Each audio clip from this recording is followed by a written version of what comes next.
The people smash the smash. And he hasn't smashed anything. I mean, literally all he does is he smashes records every sort of couple of weeks, where more and more people come in a period of 24 hours. Smash the gangs that are running this vile trade. You're never going to smash the gangs. That's something that basically is impossible. The gangs are like the Hydra. You cut the head off and another two grow. So I did write to ministers and say that I wasn't convinced that smashing the gangs was the right sort of way of thinking about things. We will smash the gangs that undermine our security. Keir Starmer has just tweeted 15 minutes ago. He says, "I know you're angry about immigration. I get it. We will smash the people smuggling gangs at source." Maybe I'll just read it all in his accent, shall I? There is no return to freedom of movement. We have left the EU.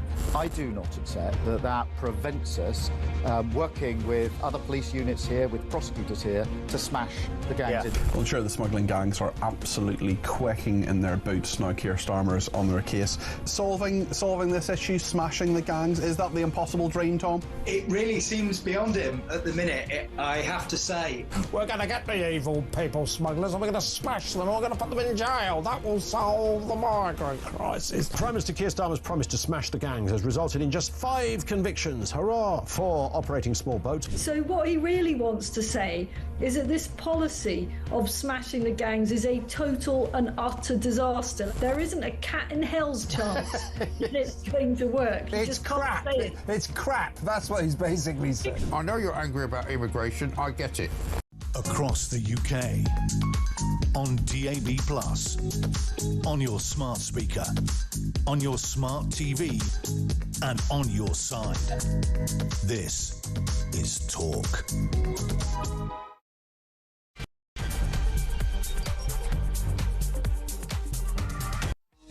Hello there, good morning. Congratulations, you brave warrior, if you set your alarm for 6 a.m. just to join us.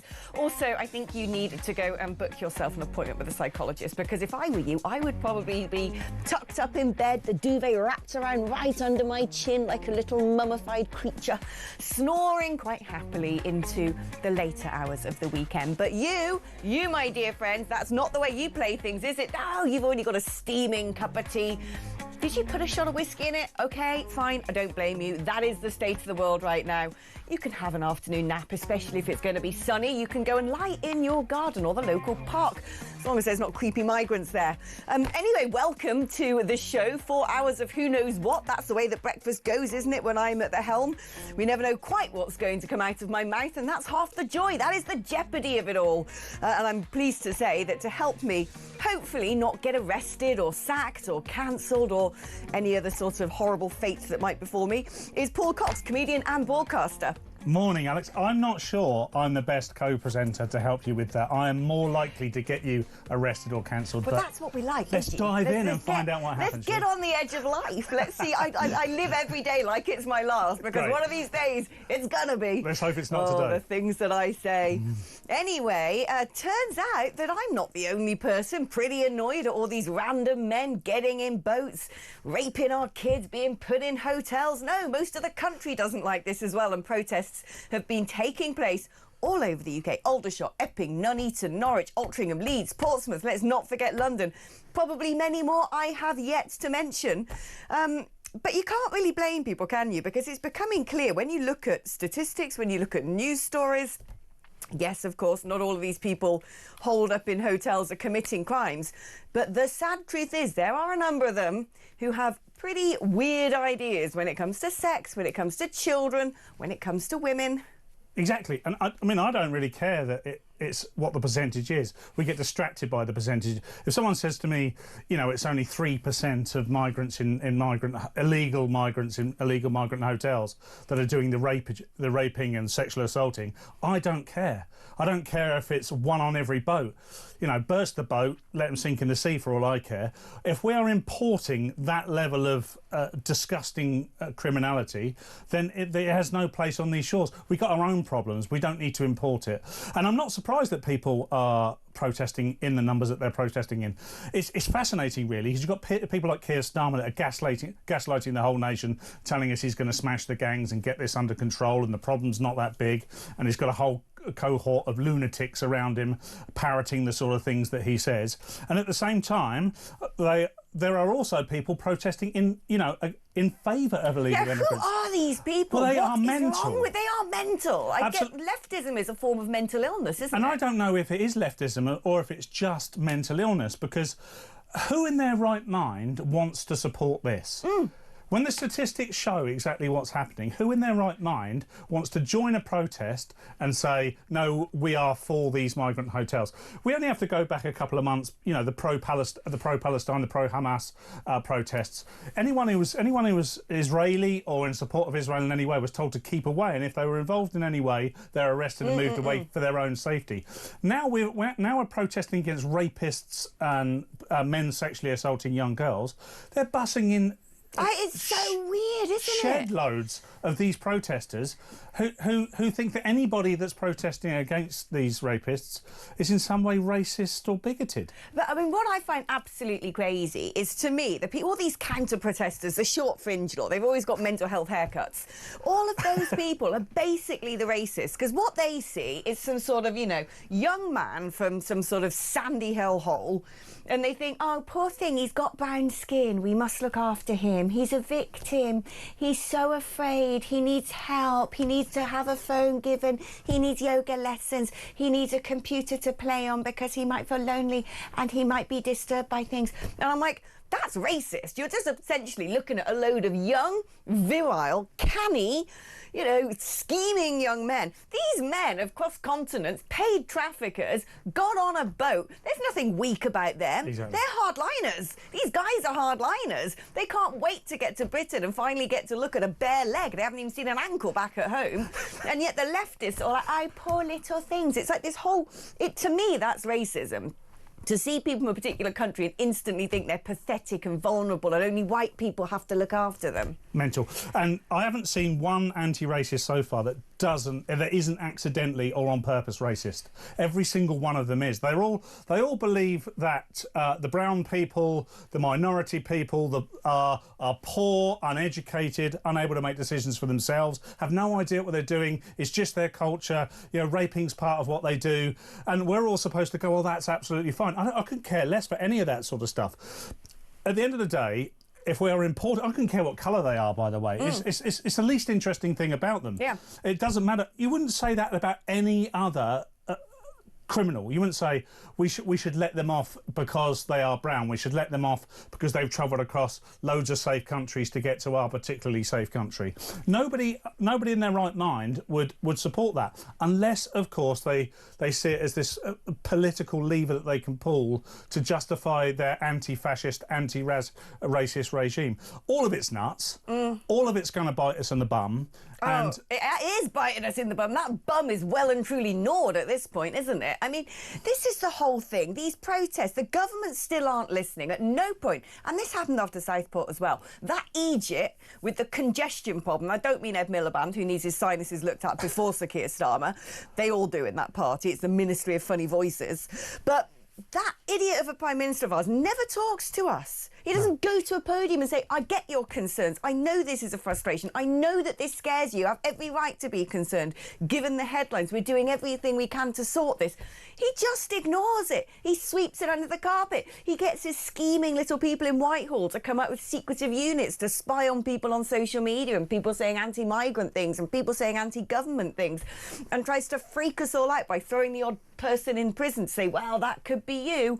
And I get the impression as well, when these people are being bussed into the centre of these protests, I'm like, is that being done deliberately to try and sort of turn the volume up? A lot of these protests taking place of sort of women in pink T-shirts holding hands, go and save our kids. You get the old sort of, riff-raff in there, chucking a can of Heineken at someone's head.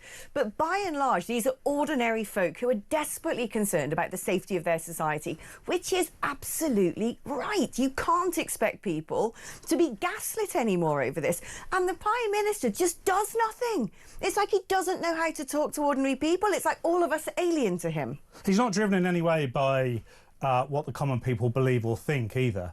He's an ideologue. He's driven by ideology. It's deep set. He isn't basing any of his policies on any type of populism. We know this because every time there's a bit of an uprising or something goes terribly wrong, he turns his focus to it. Someone writes a speech that he doesn't believe in and then apologises for it later. It's embarrassing. Yeah, he is not interested in any way in engaging with the proletariat. He just wants to enforce his policies, which are completely based in ideology, so far removed from what is good for the UK. It's unbelievable that we voted these people in. I mean, I'm all for democracy, and I don't believe that we should have a general election tomorrow. I believe that, we're stuck with this Labour Party because we voted them in. But we should spend the whole time, the rest of their 4 years, pointing out that we should never, ever, ever vote for anyone like this well, ever I think again. that's it. I mean, Labour have just proven themselves to be utterly catastrophic. I've noticed the elephant's tampon you tried to put in your ears wound its way out. That's why I've got this little tiny midgy thing that you just sort of you can squeeze it right into the inner sanctuary. Yeah, that thing, it is like an elephant's tampon. I don't know whose ear is actually big enough. It's like being something, your ear becomes like a ladyboy in Thailand shooting it out across the room. What a visual description that was. Beautiful, Alex. Anyway, it turns out that, Sir Keir Starmer's brilliant deal with France. I mean, this man's concept of a deal is utterly insane. I love the fact he calls it the one in, one out deal, which it isn't. It's like 200 come in on a boat, and then the French are like those detectorists, load of people break into Britain illegally from France, and then France are like, no, rapist, terrorist, ne'er-do-well. Oh, there's a doctor! Give it back. Exactly. It's not, what on earth was that about? We could have just said to the French, you don't get to fish in our waters, and all of a sudden they might pay attention. But no, when Starmer was having his discussion with the EU about that, and he was like, right, you've only got 4 more years of fishing in our waters, an extension, just 4 more years, and the EU were like, we want 5. No, 4 more years you can fish in our waters. It was supposed to have ended by now. We want 5. Oh, go on, you've twisted my arm, have 12. It's like, what is wrong with this man? Well, fair play to the French, because if I was trying to negotiate with an idiot like Starmer, I'd take the mick as well. That's essentially what they're doing. They've looked at how quickly someone like Starmer will capitulate to anything, because he's not driven by policy. He's an ideologue. He's driven by his ideology, and his ideology means we should 100% stay within the European Union, and anything someone like a Europhile like Macron is going to say to him, he's going to listen, no matter what he asks of him. That's what this deal's based on. This deal will not solve anything. If they send anyone back, it'll be performative. There'll be a very tiny percentage. We'll not see any of the crime solved. We'll not see any of the problem go away. It will go for 10 months. It will then stop because we're in this trial period. We'll then enter into the French government's general election, and we won't see any of it, hide nor hair of it again, and we'll be told to forget about it, and we moved on to the next thing. We're going to smash the gangs another way. The French here have pulled an absolute fast one, but I don't blame them. Right, I don't. They've got this problem, OK? We've got this problem we want to fix. They've got this problem, and the problem just keeps coming through their country. Move it along. Why wouldn't they? Why would they say, oh, do you know what? Yeah, let's take them all back. That's a great idea. Of course the French aren't going to do that. We can actually treat ourselves to Mr. Congestion's little discussion, his little proselytisation of his brilliant deal. Should we have a listen? Why not? Oh, well, it wasn't actually Starmer. That was some natty little Home Office video. What is that supposed to be? That's the first time I've seen that. What is that? That's pathetic, Who is what did it is. that voiceover? It's like some sort of made in Grange Hill or something. Way too much use of the word could in there. Could be sent back. Could be a deterrent. It doesn't make it. I might not cheat on you. It's ridiculous. It doesn't make any sense whatsoever, and it just gives them an out the whole time. They're not invested in it. Do they honestly think some sort of Kurdish warlord sitting in his sort of massive palace somewhere, surrounded by people with AK-47s and his bottle of world's most expensive champagne and his diamond rings is going to watch that and go, bloody hell, guys, the jig is up. Have you seen that video the UK's put out? We better stop. Our model's been broken. Sir Keir Starmer's smashing those gangs. Well, half of those gangs are managed from Birmingham, as we found out this week. Anyway, they're set up business in the UK. This is a massive operation which someone like Starmer is never going to get to grips with. Starmer's never been in the real world. He was a human rights lawyer. That's not a real thing. That's just the biggest well-paid That is grift. not a thing. It is absolutely ridiculous. It's a huge grift. And he's never been involved in business. None of his cabinet have ever been involved in business. Every single one of his cabinets are big, overgrown student politicians who have nothing. And I keep saying this, it's nothing but ideology. It's the sort of thing you think is good when you're 15. And by the time you're an actual adult, and you spent 20 minutes in the real world, you think, oh, well, that was a lovely idea, but it simply doesn't make sense. No, absolutely. But all they seem to do, the lever they keep pulling is, we better shut people up. We better stop them from speaking. And my favourite eyeliner-wearing hero, J.D. Vance, does he wear eyeliner? It looks a little bit like he does. Very sort of, surface eyelashes. Did he have them done permanently at some point? It's sort of like microbladed. He looks like he's in The Cure, doesn't he, a little bit? But he's still a handsome guy, though. Is he? I don't know. I think about that. I'm not interested in guys in that way. I haven't really sort of reflected on it. He's got a sort of face that looks like when he grows up, he'll become a Toby jug. But don't know where that came from. But anyway, I love that guy because he loves coming over to Europe and telling us to just grow a pair. And I love the idea that he recently went fishing with David Lammy. He's over here on holiday. He's going to the Cotswolds. And he's gone to see Lammy at the sort of grace and favour countryside retreat, and they've done a bit of fishing. Apparently fishing's no longer racist. A black person's done it. Wow. And has basically said to Lammy, look, you can't go down this very dark path of silencing free speech. And in order to sort of add a bit of sucker to this, he said, look, we've been there in America. They did this under Biden. It's not just you. The whole of the West done this, but don't do it. And I'm like, but we are, JD. Have you not been paying attention? There's people literally in prison right now for saying something kind of similar to what you said at the start of the show. And let's hope you don't get lifted. But but the point is, we are already in the throes of tyranny. We can't even allow ourselves to think freely anymore. I thought it was a very clever piece of geopolitics, actually. He's sat next to David Lammy, so he's got to pretend he likes him in some way. You've got to say that the UK is your friend, and we are his friend. But he knows that the people that are in charge in the UK aren't his friend. We know that they're diametrically opposed, that the political parties are diametrically opposed. I thought it was clever the way that he brought up Biden 20 to 2024, because Biden is very similar, and the Democrats are very similar to this Labour Party. Again, ideology. And the reason he brought that up is because he's saying to Lammy, look at how it goes. Look at what the problems will be. You are right in the midst of it, Lammy. And Lammy just sit there and he said, do you have anything to say about this? I thought that was another quite clever question to ask. Do you have anything to say about this? And he just shook his head. I have nothing to say about this. Of course he doesn't. He doesn't have anything to say about anything. There is. Do you know what? You couldn't shut the man up for years. I know, yeah. And now he's got power. He doesn't say a thing. No, it's true. I noticed actually during the general election campaign, it's like they'd put him in a cupboard somewhere. You just didn't see hide nor hair of him. And I thought, oh my God, this man as foreign secretary is going to be an absolute disaster, because previously he's just been a motor mouth. He's been like an opinion conveyor belt and always the wrong opinions. And then you're right, now all he does is turn up places in like a suit with trainers. Somebody, please get Lord Ali on the case. That is not fine. And you're right, he doesn't say anything but just sort of quietly agrees with everything and just sort of puffs out his chest and looks like he's like a sixth form on work experience, isn't he? He's got the suit, he's got the tie, he's trying to look like he fits in the part, like he belongs in an office, and it's like, you don't. No, he doesn't have anything to say unless it's about race. And the wider discussion as a foreign secretary is very rarely about race. It's like geopolitics and the things that are going. Everybody's got a different race. Have you ever seen that? No, I don't know if I have. I don't know if I have. Oh, has he got a mastermind, Alex? Yeah, no, he does not. I don't know whether this is somehow in the machines somewhere in the annals of Talk archives, but it is somewhere because it gets pulled out on things like Plank of the Week. So I don't know if people can dig around. I can have a look to see if we can find it for the future. Yeah. It's so good. So he goes on Mastermind. Someone should have told him if he's got a sort of SPAD or an agent, they should have said, whatever you do, don't go on Mastermind because you don't know anything. And it's the most delightful thing to watch because it's worse than you can even imagine. Yeah. One of the questions is something along the lines of, who came after Henry VIII? And he says Henry VII.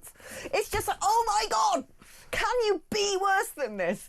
But this guy is in charge of geopolitics, which is like, I mean, I'd love to see the man do a pub quiz on having a big map and just pointing at where countries are. You can only have a man like Lammy in charge of geopolitics when a country is as weak as we are at the moment. And it pains me to say this, but Great Britain is no longer great, particularly on the world stage. It doesn't matter which side of politics you're on. Everybody from every side of the spectrum on politics is looking at the UK now and saying that we're weak. There's no way that we could defend ourselves independently, by the way. We couldn't go to war with anybody else. If they attacked us, we'd have no chance. Oh, we'd say, do you want to come and occupy? We'll put you up in a 4-star hotel, give you full board, yoga lessons, a free telephone, and there'll be some people with short fringes there ready to welcome you. If you're being invaded by 300, 400, 500 people per day, you are already at war. Who are potentially terrorists Well, of course who they hate are. us. Yeah. Well, we know that as well. And some of them have come here legally. A lot of the terrorists have come here legally. We focus a lot on the illegal migration. That's a terrible thing. But the legal migration as well has just been an open door policy. Anybody can come in. I don't know where the engineers and doctors are, but we're not seeing very many. We're told that... I saw the funniest thing on X the other day. You know, sometimes you just see a meme and you're like, that is a banger. Someone's got a picture and it's all about Assad, you know, so the former Syrian president, who is a trained optometrist or you know, ophthalmologist, something, trained eye surgeon or something along those lines. And he's gone off to Russia because obviously his country wanted to kill him. And so he's now living at large in Russia and he's decided he's going to go back into medical practice. Brilliant. And the meme said something along the lines of, typical, the one Syrian refugee who actually is a doctor and he's not even in Europe, not even in Western Europe. And I'm just like, that is absolutely classic. Listen, we're going to take a short break now, but after the break, get this. So you know we're talking about migrants and their penchant, perhaps, some of them, for sexual mores that are at odds with our own because they come from countries like Iraq where they marry girls off at the age of 9. Hurrah. How about this for a brilliant idea to make them feel welcome? You get the little kiddies at primary school to send them Valentines cards. We're not even joking. No. That is a thing. We're talking about that after this.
Performative, badly timed declarations of Keir Starmer, the Canadian Prime Minister, and Macron, who basically gave a gift to Hamas. They said, you don't have to do anything. You don't have to sit down and negotiate a ceasefire. All you have to do is wait till September and we'll announce Palestinian statehood. So the people who are criticizing Netanyahu today for this going all-out war are the same people that essentially gave Hamas permission to walk away from the negotiating table. Across the UK, on DAB+, on your smart speaker, on your smart TV, and on your side. This is Talk. Well, hello, welcome back. Like I said, you know, we've already discussed the fact that good old Mr. Kevin O'Sullivan has done a list of news stories about migrants and sex crimes, and looking at, you know, using news search and looking at them all, found out that a huge number of them have been acts perpetrated against minors, against children. And as much as the leftists don't want to think about it, don't want to talk about it, want to deny reality, we know in Afghanistan, we know in Iraq, we know in many of these, in parts of Africa, and I've lived in Africa a lot, and African governments tend to try and do a heck of a lot to stop things like child marriage in their own countries, but it's embedded within certain tribes and certain communities. And a lot of the men coming over on boats aren't the doctors and the neuroscientists and the astronauts. They are from the sort of goat herder community. And we know that they have particularly distasteful, disgusting, degenerate attitudes towards children and sex. And we also know that there have been instances, because this is what triggered the protests in Epping Forest, where men in asylum hotels have approached children sexually. And so this genius scheme that Birmingham City Council has enabled, which they say is part of a national scheme launched by the charity City of Sanctuary Network. I mean, don't get me started on them. Birmingham City of Sanctuary, blimmin' heck. They've been encouraging, this is investigation, by the way, by the brilliant independent journalist Charlotte Gill, a great friend of mine, an incredible woman. It's got 10 million hits on her X already. Brilliant. They've been encouraging little school children as young as 5 to write Valentines cards to asylum seekers. I'm actually disgusted by this. Genuinely, you know, it's gaslighting, of course, but it's indoctrination. It's the most sinister type of indoctrination. If you want to perpetuate a theory, good, bad, evil, whatever, then you get to your children first, okay? And I'm 45. I'm old enough to remember the Stranger Danger campaign from the 1980s, where we discouraged kids from talking to strangers and taking sweets and getting into the back of vans or whatever it might be. Now we're asking kids to write them love letters, essentially. Yes.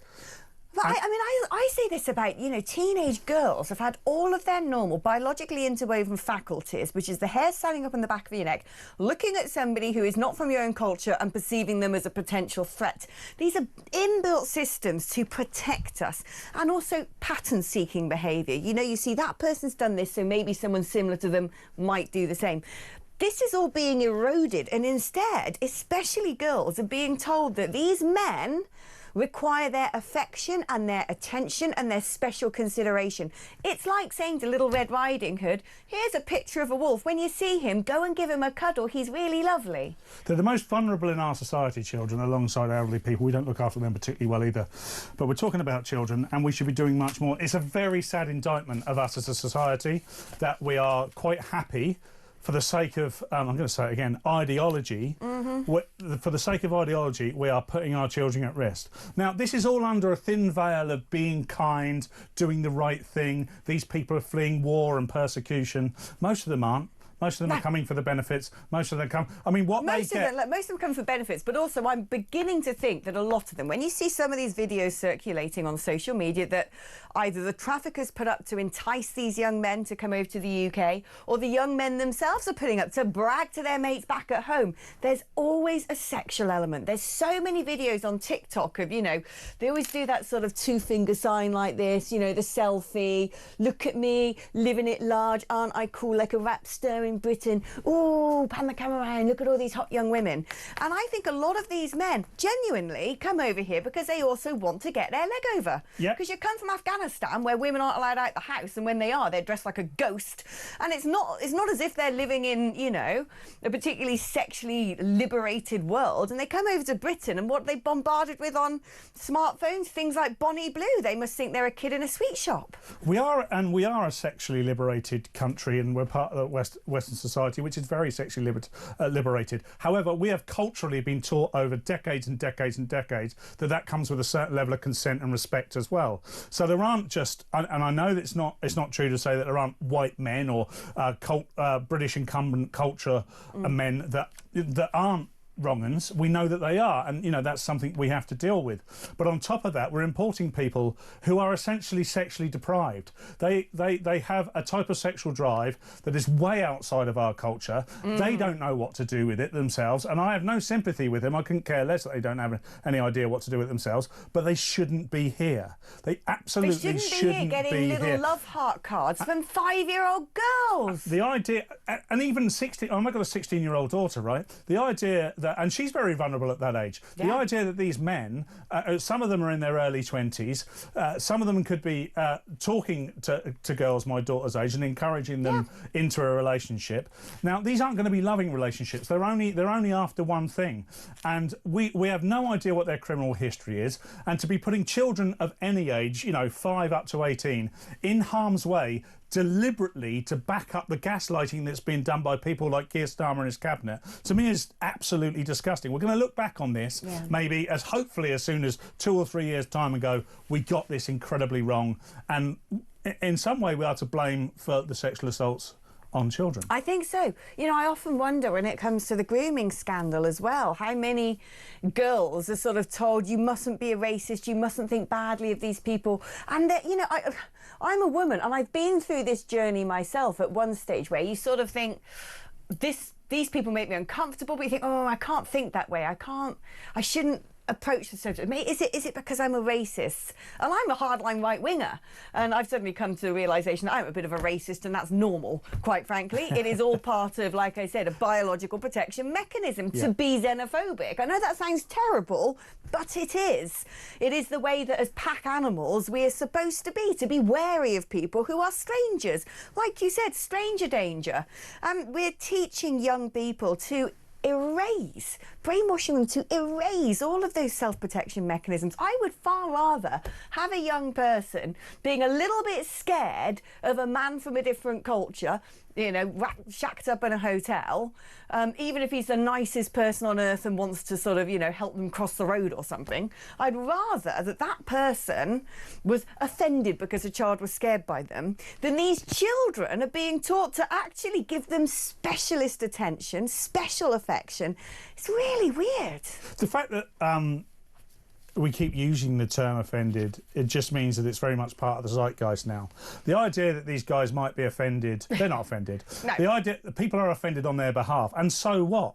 You know, I because of the job I do, I can be in London, I can be on many streets late at night. If I'm walking down a street and I feel like I'm making a woman feel uncomfortable, I will cross the road. Yeah. I see it as my responsibility to make them feel more comfortable about my presence. My other half says this. He always says this. He says you only go and speak to a strange woman if you have to. If it's, do you need help with that bag? I'm just trying to help you, by the way. You know, otherwise, and he says he does the same. He would deliberately, if he's sort of, you know, walking down the streets and there's a woman there, make sure he moves that, you know, goes to the other side so she isn't uncomfortable. And I think, wow, I didn't realise there were men out there doing that. But I've got a funny thing that's crossed my mind. You know, stranger danger campaigns in schools and all that? Yeah. There's so many things that kids aren't taught anymore. And I want to know whether it's because these things no longer happen or whether we're just not worried about them anymore. So, for instance, whatever happened to glue sniffing? I remember when I was at school, it was always like, don't sniff glue. It was so much more available dangers. to sniff now, I think. I know, it's like balloons full of stuff. But I was like, where did it... were you told not to sniff glue? Yeah, I was told not to sniff glue, yeah. I never did. I never found an inclination to do so. I never found myself... You know, we had like those Yoo-hoo things. They didn't really have much of a tang, not like a good bald marker. But the stranger danger thing was really, really important. You're incredibly vulnerable as a child and you're incredibly trusting. Immediately you're taught to trust adults, OK, because your parents love and look after you. And sometimes, sadly, that's not the case. And other adults are in the family. That's not the case. A healthy level of fear and scepticism is incredibly important to be fed and inherently sown into the psyche of a young person. There is nothing wrong with that. No. You would much rather them be slightly scared, not scared of the whole world, because I don't think that's a good idea either, but slightly scared of a stranger than just entirely trusting. Yeah. There is no benefit that comes from being entirely trusting at all. No, exactly. Let's take a little break now. Listen, guys, if you want to comment on anything we've been talking about, you can. You can join us either on the blower a bit later. You can register your interest now and we'll pick up your call and take down your number and give you a call back. It's an opportune moment. 0344 499 1000 is the number for that, and it's your normal network rate, so basically it don't cost you anything apart from what you're charged to use your blower anyway. You can also use that number to send me a WhatsApp message or leave me a voice note on WhatsApp. Keep it perky, it's breakfast. 8722 is the number if you'd rather send a text message to us, and if you're going to do that you have to write the word talk before you send a message. For reasons I always try and think of a new creative idea every day of why you need to do it. I don't know, you just do. Talk. then 87222, then talk, and then your message. It's 6:34. I've been up since 3:30. Give me a break. We're on X at talkTV, and Paul and I back after this.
Across the UK, on DAB+, on your smart speaker, on your smart TV, and on your side.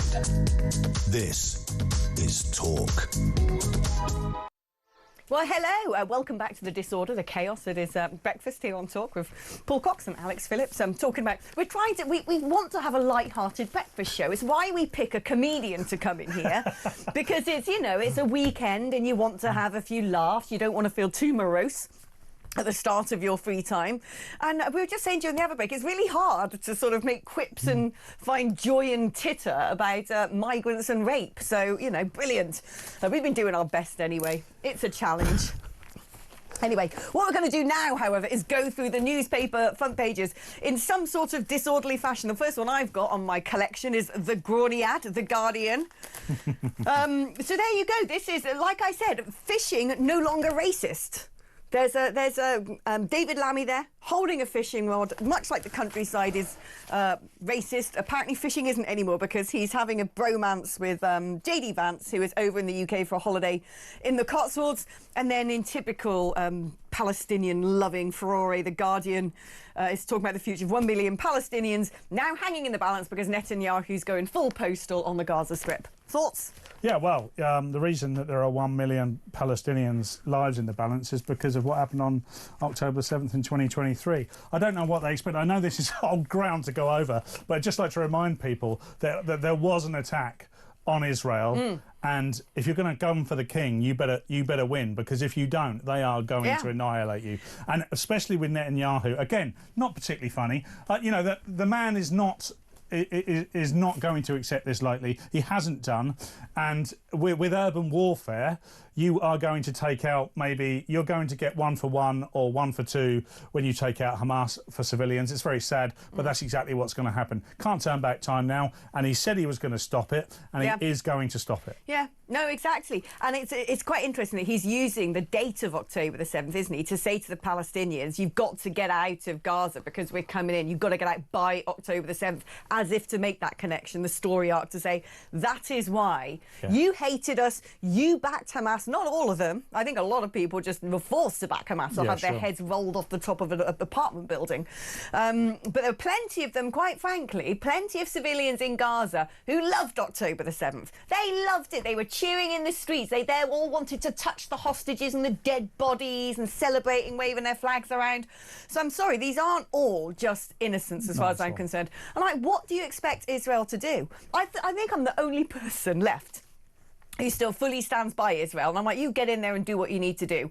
Because I don't know how else they're going to solve this problem. Century after century after century, guess what? Muslims, the extremist Muslims, want to kill Jews. Hamas even came out and said, we're not going to put our guns down until we have a Palestinian state. And our capital is Jerusalem. They don't want Israel to exist. They're not, they don't even play with this. They don't even put out some sort of fake propaganda going, we want a two-state... No, they say we want a one-state solution, just us, not them. Kill them, hate them, evil, destroy the Jews. And we're like, oh, let's negotiate. Oh, Hamas are just freedom fighters. I'm like, what?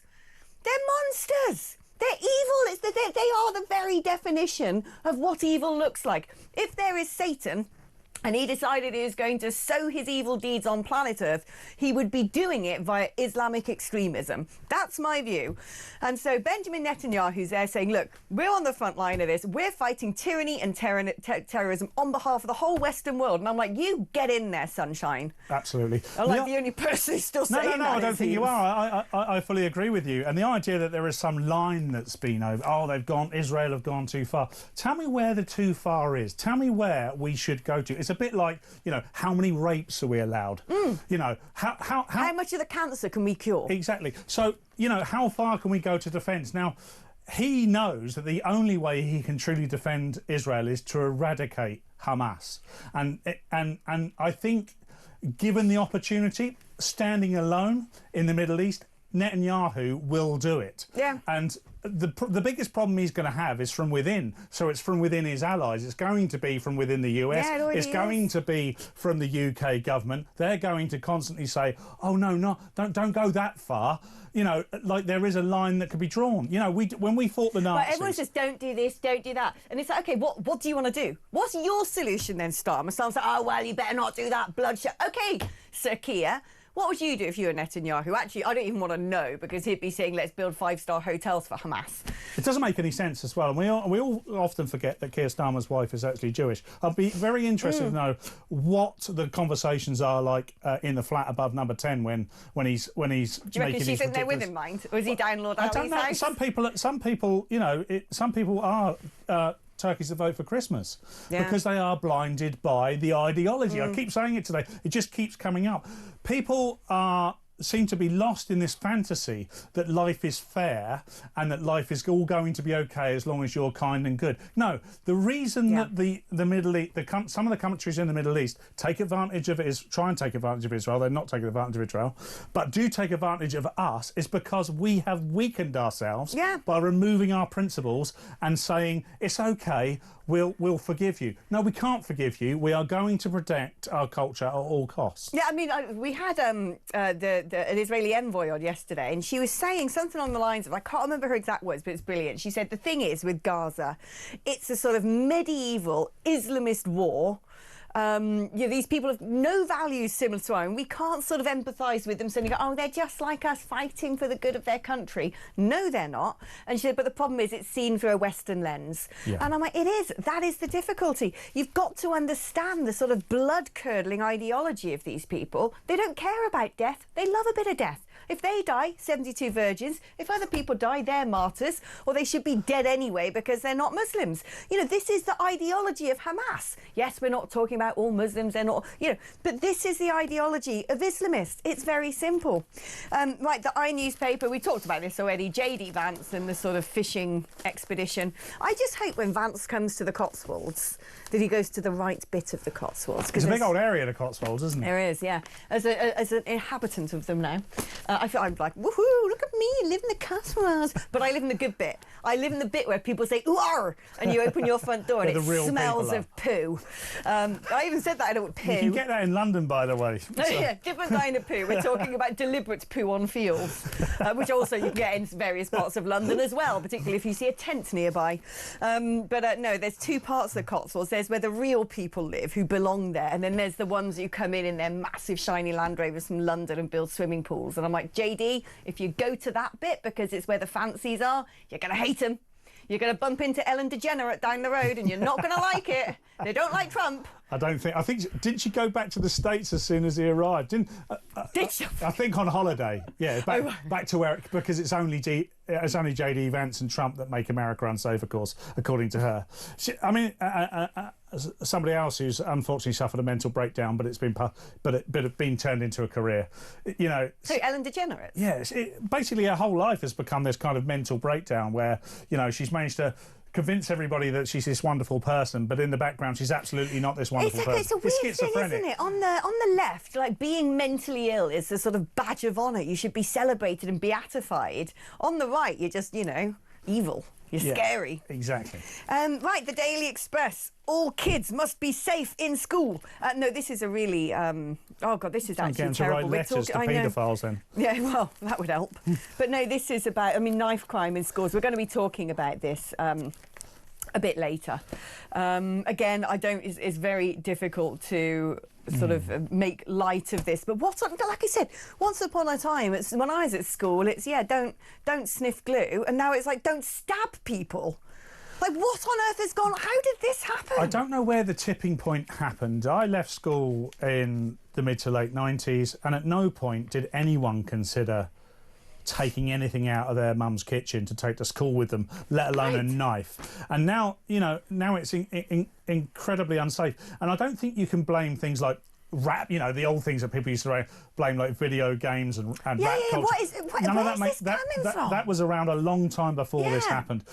We seem to have this sadistic culture now where we've told young boys that they cannot be masculine. At the same time, and it's no surprise it's happening whilst they're teenagers. They're incredibly confused the whole time. They're told that being masculine in some way is bad, and they have all this pent-up frustration and anger. They don't know how to express it, and no one talks to them unless it's to tell them that feeling is bad. You know, I think I'm going to roll out another controversial opinion because, hey, that's what I do. I'm Alex.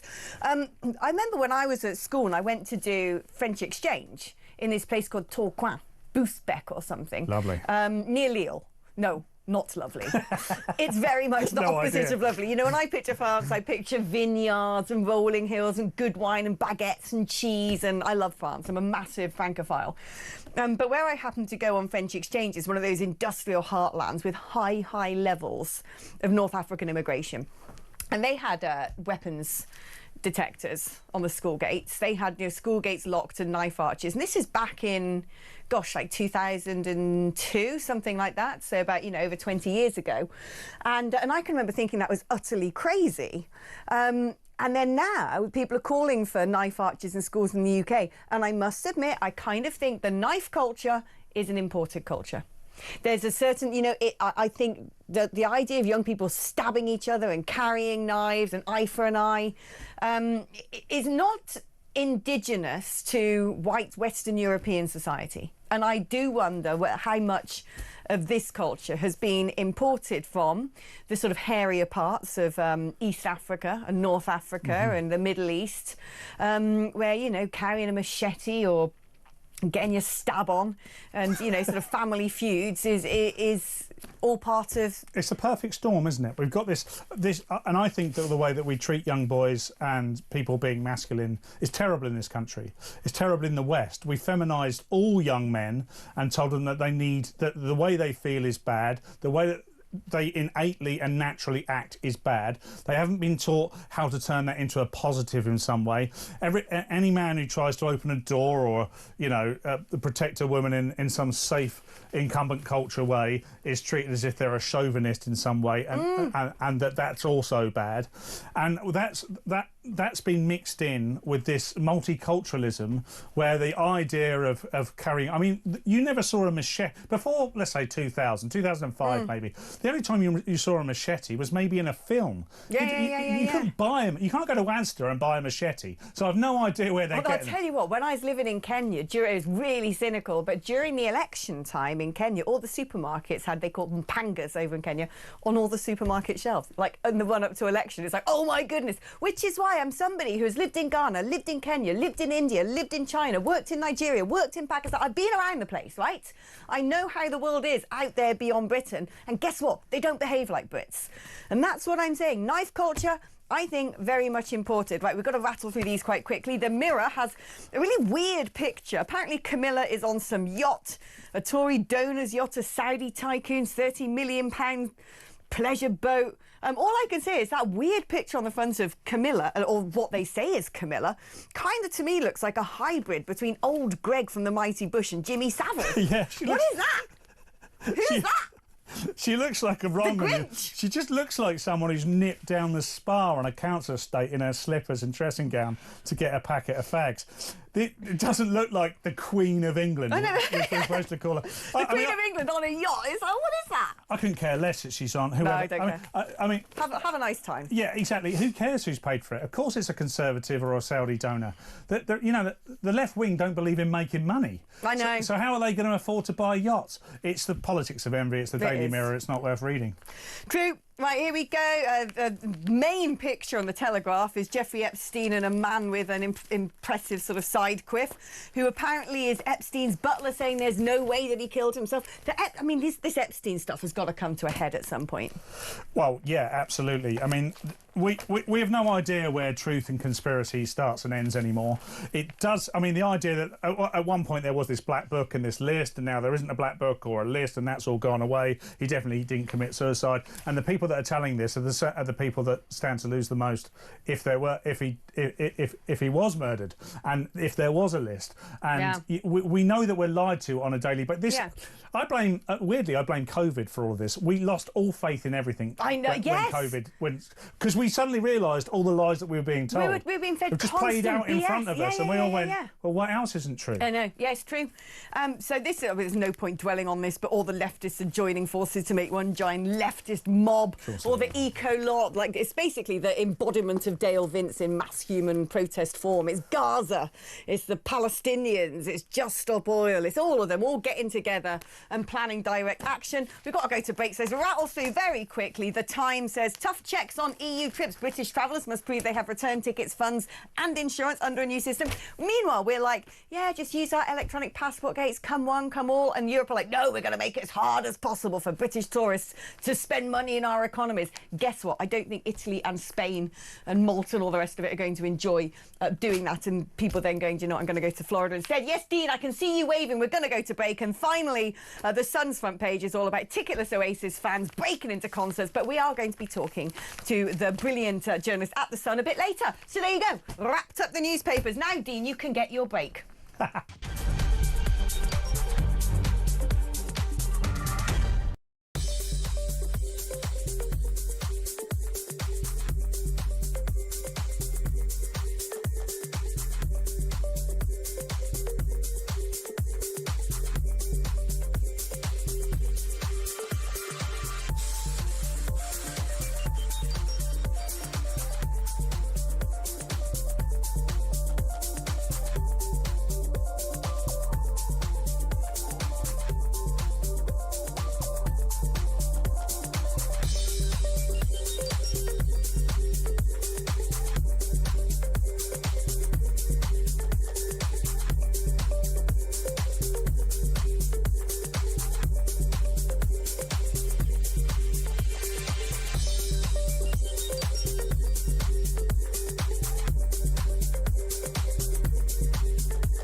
You're telling me they're being detained because the Labour government told you they're being detained. Have you got no critical faculty left, John, where you ask the government... You think they're not being detained? Well, no, I don't think that... I don't think they're being...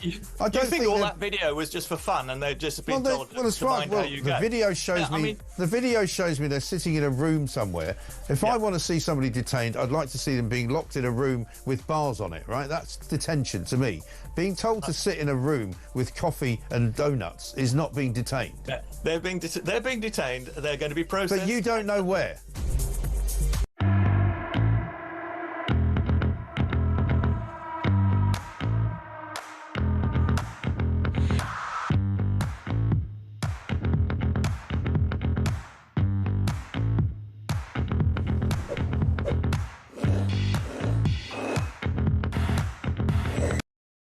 Across the UK, on DAB+, on your smart speaker, on your smart TV, and on your side.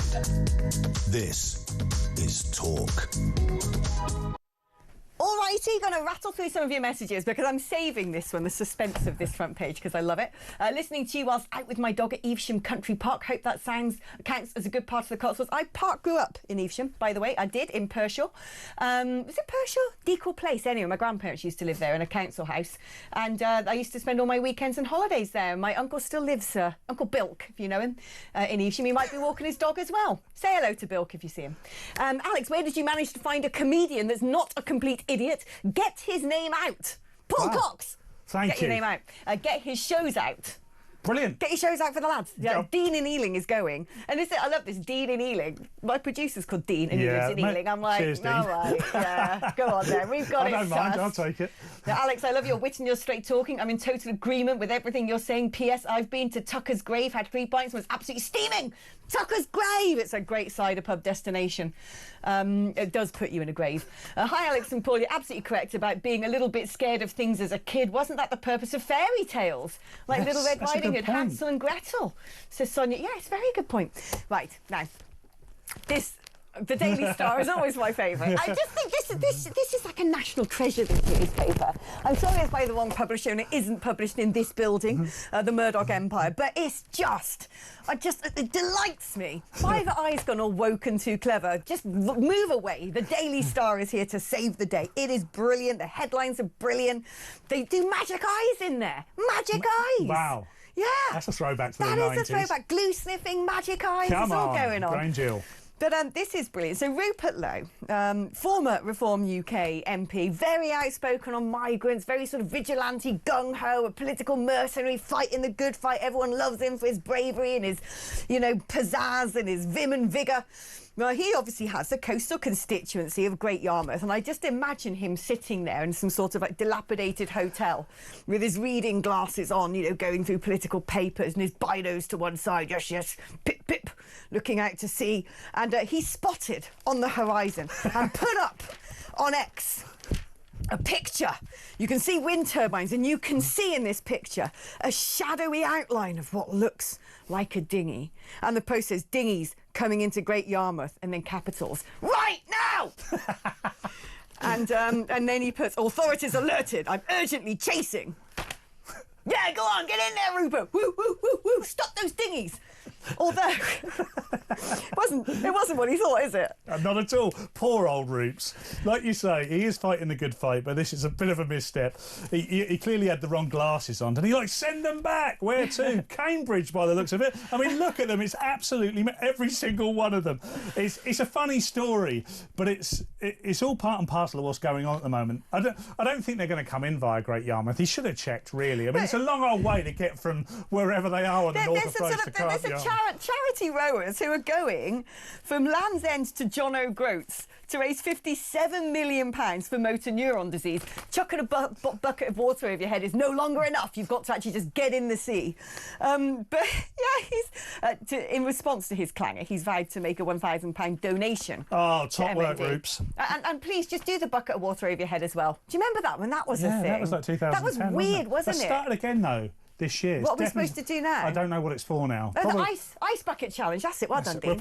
We're probably doing it for awareness of migrants now. We're probably tipping water over our head to help young children talk to sexual depraved men. It's funny how some of these things. It's because it's all about narcissism, isn't it? No one gives a flying about the charity. It's like, I want to put a video of myself. I'm going to put on my perfect makeup and my T-shirt, which is going to show the outline of my, erect whatchamacallums, and I just look at my eyes on my head.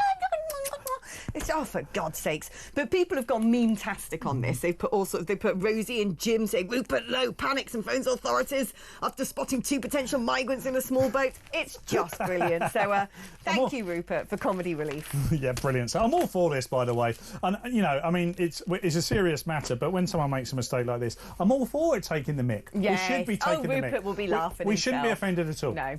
Anyway, Paul, you've been brilliant. I can't believe it's the end. Is it really? Well, not for end for you. I've still got a few more hours to go, and I'm going to miss you because it has been a delight having thank you you, here. Alex. It's been fantastic. I hope my debut has been worthwhile. It's been utterly sensational, and the audience agrees. So many messages Well, you've here. got a very clever audience, I noticed. Oh, they're brilliant. They're very discerning. Anyway, that's it from Paul Cox, but I'm here for the next 3 hours, so you've got to stay with me.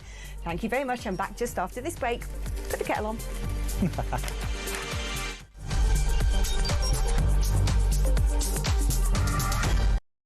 My message to people smugglers is this. I think smashing the gangs is a deterrent. Smash the gangs. Smash the people smuggling gangs. People schmiggling puns. He couldn't even smash an avocado for a piece of toast. Or the people... What would that... The people... I think smashing the gangs is a deterrent. Well, it might be if you smashed any, if you found any. The people smash... Those... The smash... And he hasn't smashed anything. I mean, literally all he does is he smashes records every sort of couple of weeks, where more and more people come in a period of 24 hours. Smash the gangs that are running this vile trade. You're never going to smash the gangs. That's something that basically is impossible. The gangs are like the Hydra. You cut the head off and another 2 grow. So I did write to ministers and say that I wasn't convinced that smashing the gangs was the right sort of way of thinking about things. We will smash the gangs that undermine our security. Keir Starmer has just tweeted 15 minutes ago. He says, I know you're angry about immigration. I get it. We will smash the people smuggling gangs at source. Maybe I'll just read it all in his accent, shall I? There is no return to freedom of movement. We have left the EU. I do not accept that prevents us working with other police units here, with prosecutors here, to smash the gangs. Well, I'm sure the smuggling gangs are absolutely quaking in their boots now. Keir Starmer's on their case. Solving this issue, smashing the gangs, is that the impossible dream, Tom? It really seems beyond him at the minute, I have to say. We're going to get the evil people smugglers and we're going to smash them and we're going to put them in jail. That will solve the migrant crisis. Prime Minister Keir Starmer's promise to smash the gangs has resulted in just 5 convictions. Hurrah for operating small boats. So what he really wants to say is that this policy of smashing the gangs is a total and utter disaster. There isn't a cat in hell's chance that it's going to work. You It's just can't crap. say it. It's crap. That's what he's basically saying. I know you're angry about immigration. I get it. Mark my words, I will take back control of our borders. That means cutting migration, ending the use of asylum hotels and ramping up our efforts to stop small boat crossings. It's like a parallel universe, the real world, as told by the impressive David Bolt, and Keir Starmer and Rachel Reeves' fantasy world. We will smash the people smuggling gangs at source.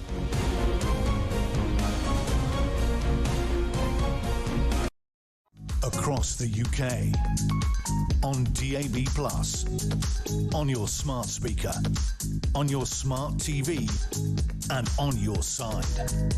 This is Talk.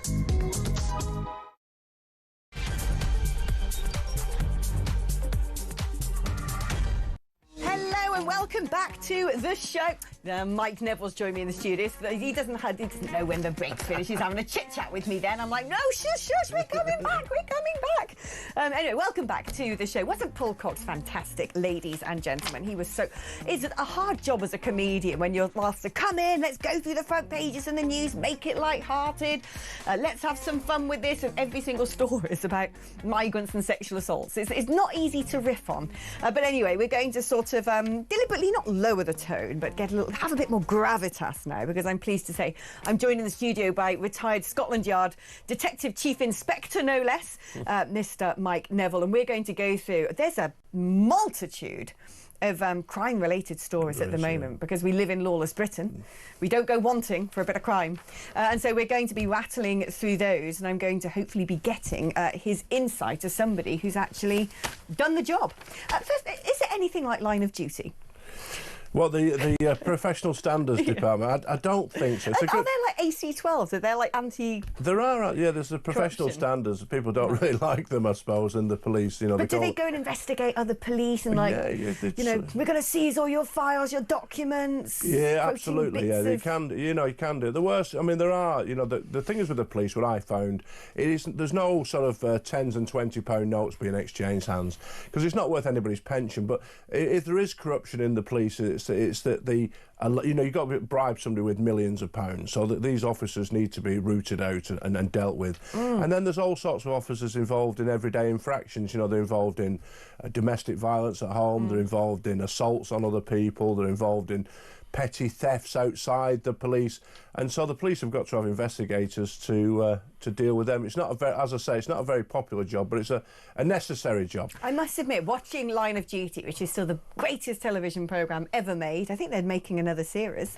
I thought, oh wow, being a police officer looks hard work, but you know, wow, really good fun. And then I was speaking to a current police detective, and he says, no, you just basically sit behind a desk and you're having to try and solve 30 things at once. And I'm like, oh God, that sounds like a really tedious office job. Yeah, they're overwhelmed with it. But on the professional standards, I'm always mindful of Sir Robert Mark, who's one of the best commissioners I've ever had. He said, the police must catch more crooks than it employs. That's the... Good. That's good. The ratio and the right balance there.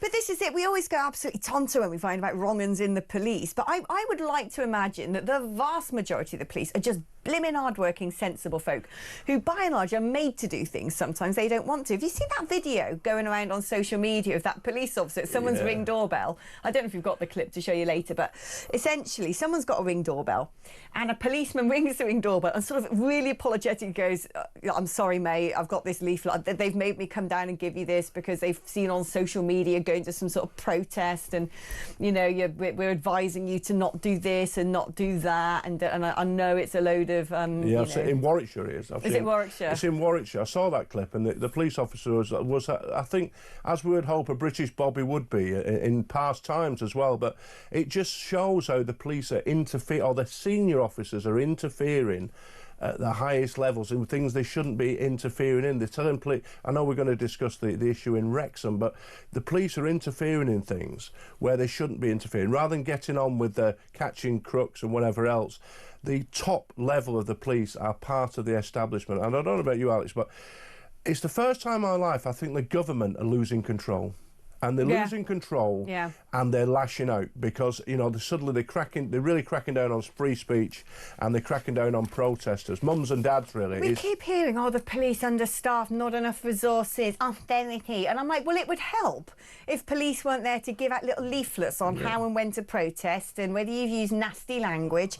I mean, we live in a society which has got so much more crime than ever before. We've got new world crime, so to speak, cyber crimes, revenge porn, things like this, that crimes that didn't really exist 20 years ago in the same way that they do now. We've imported lots of crime and cultures which have brought criminality. I get the impression a lot of our organised crime is foreign gangs and foreign cartels, you know, people trafficking, illegal... I mean, I would rather that police officer, he looks like he could take someone down quite easily, I'd rather he was sort of seen, you know, grabbing someone by the scruff of the neck and shoving them on the floor in one of those Turkish barbers, whacking the cuffs on. But you know, the statistic I got this out of the Spectator that sums it up to me. In 1951, in London, when there was 8 million people, there was 214 robberies reported. 214.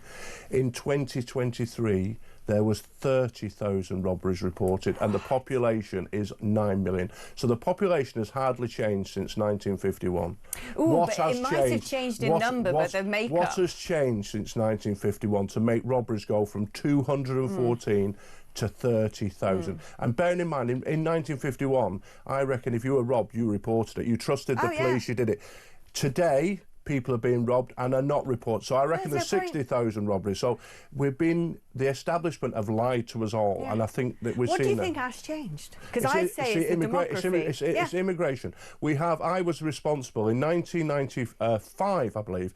I could take it on the chin, really, in the sense that I did research as a young police officer on the robberies in London, and I found out that 70% were committed by young black youths. I gave that report to Sir Paul Condon, who was the then commissioner, who then released those statistics, and he was castigated, and they went after him, and this is where it all came from. And then the tragic murder of Stephen Lawrence was used as a stick to beat him with. All this institutional racism accusations.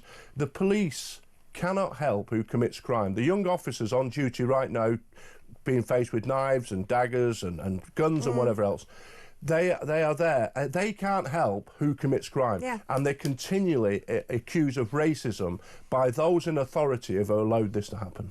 No, I totally agree. Now, talking about crimes and talking about crimes, imported crimes and crimes being committed by the non-native population, let's say, hundreds of delivery drivers have now been arrested in a crackdown on illegal migrants.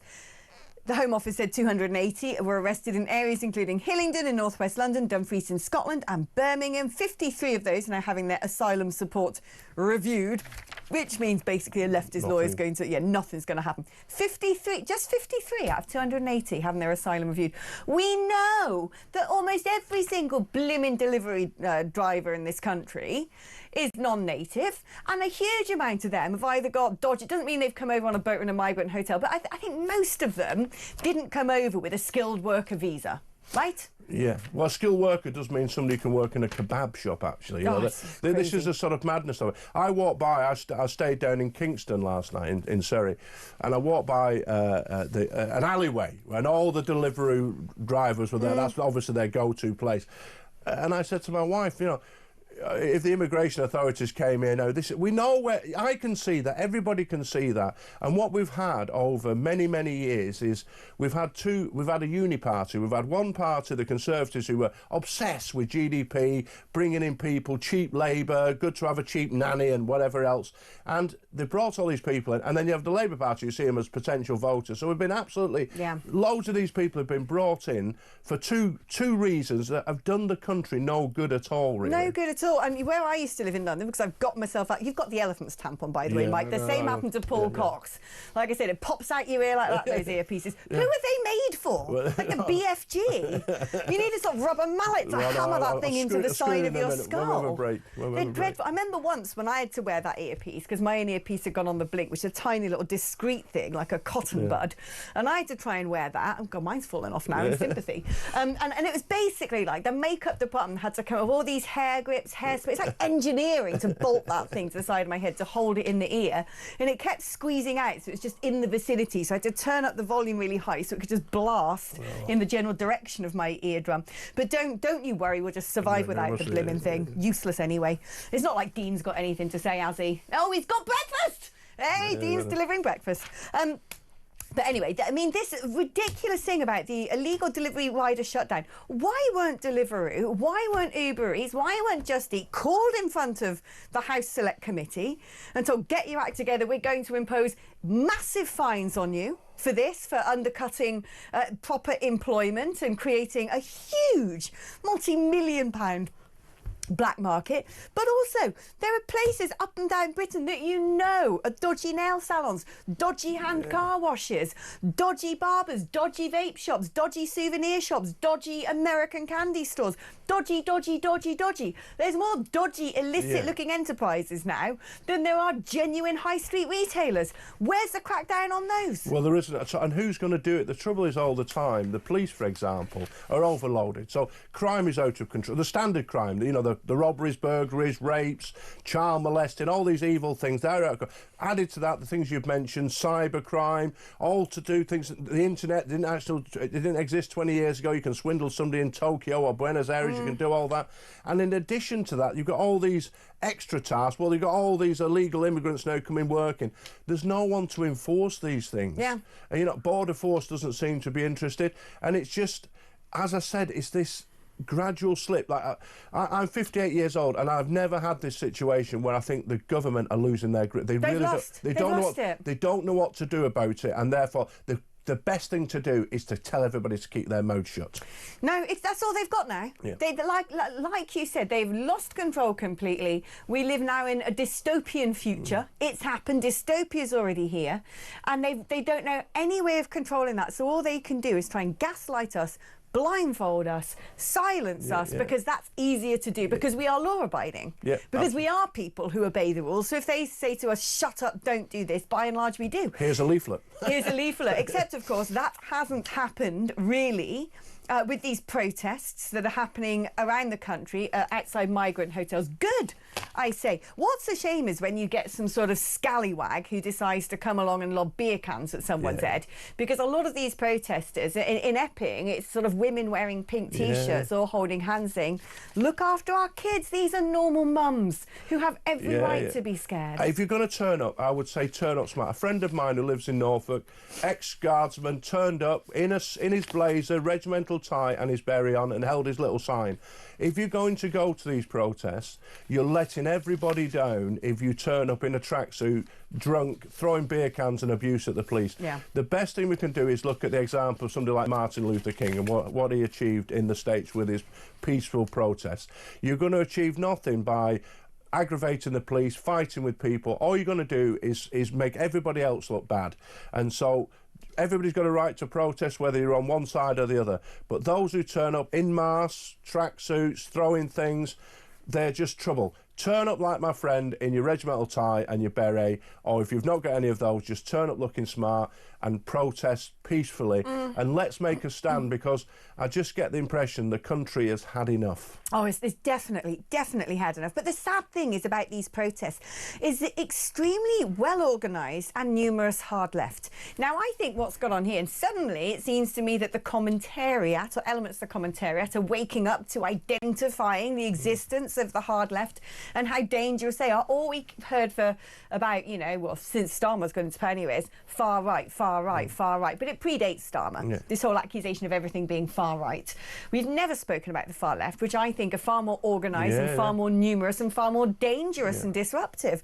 But the problem we have now, any idea of cracking down on the far left, and I don't think there's a will, I think there's almost a deliberate incentive now to encourage the far left to penetrate these protests and sort of turn the volume up on them so that it can be shut down. But the problem is, of course, and it kind of really started with the BLM stuff, it was the appeasement of these wacky, socially divisive, deliberately disruptive, proverbial pea-takers who are anti-authoritarian, who are, when you have things like, defund the police, that is anarchy. It is so corrosive to an organised, civilised society. And we essentially we didn't just hand the mob a huge amount of freedom to run riots during the BLM protests during COVID. We had the idiot who sits in number 10 right now taking the blimmin' knee for them. No, it's the whole establishment. It's like the police. The police have, over the last 20 years, have gone out their way to try and please people who always hate them, who will always dislike them. And as a consequence of that, the people still dislike them, the far left still hate the police, but the police are trying to appease them. And they've lost the support of those people who would always support them. And what you say about the hard far left, if you look at Starmer and Southport, there's all these accusations last year about, the hard right travelling, far right travelling in from all these places. When you analyse who was arrested, they're all like locals. They live 2 and 3 miles from the place where they were, drunken idiots fighting with the police and throwing rocks and whatever else. They all came from locally.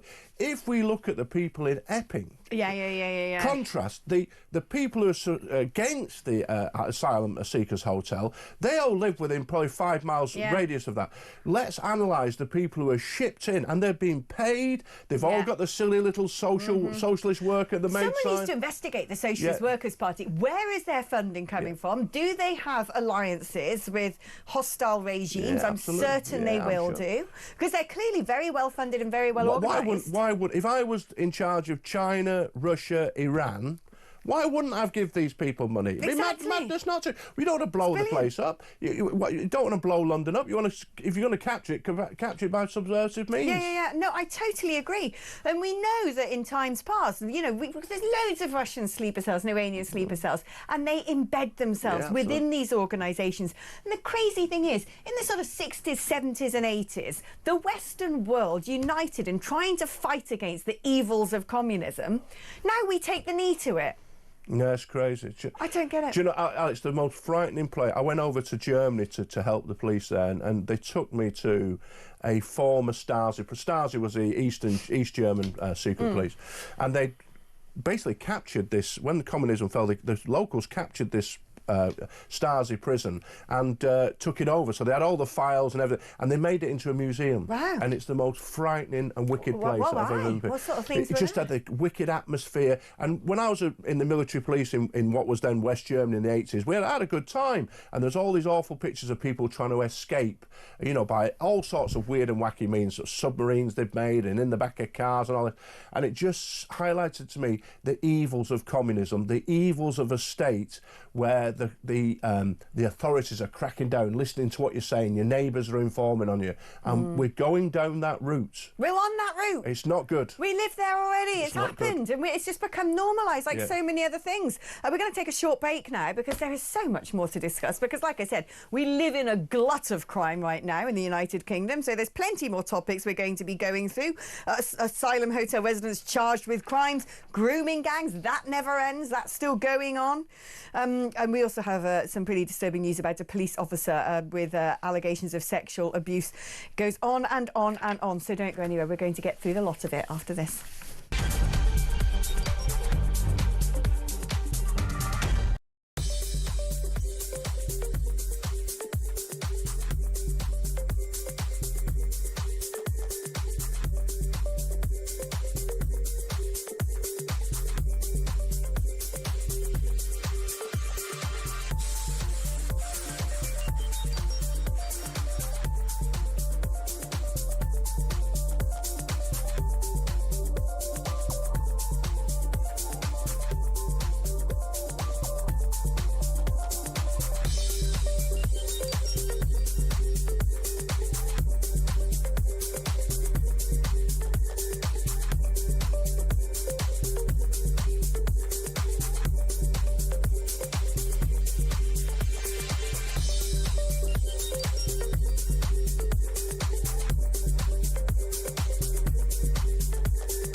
And the French have also got power over whether we send anybody back, because they can refuse to accept the people that we want to send back. And in any event, if we do send them back, they will send us somebody in return. So yeah, it's not...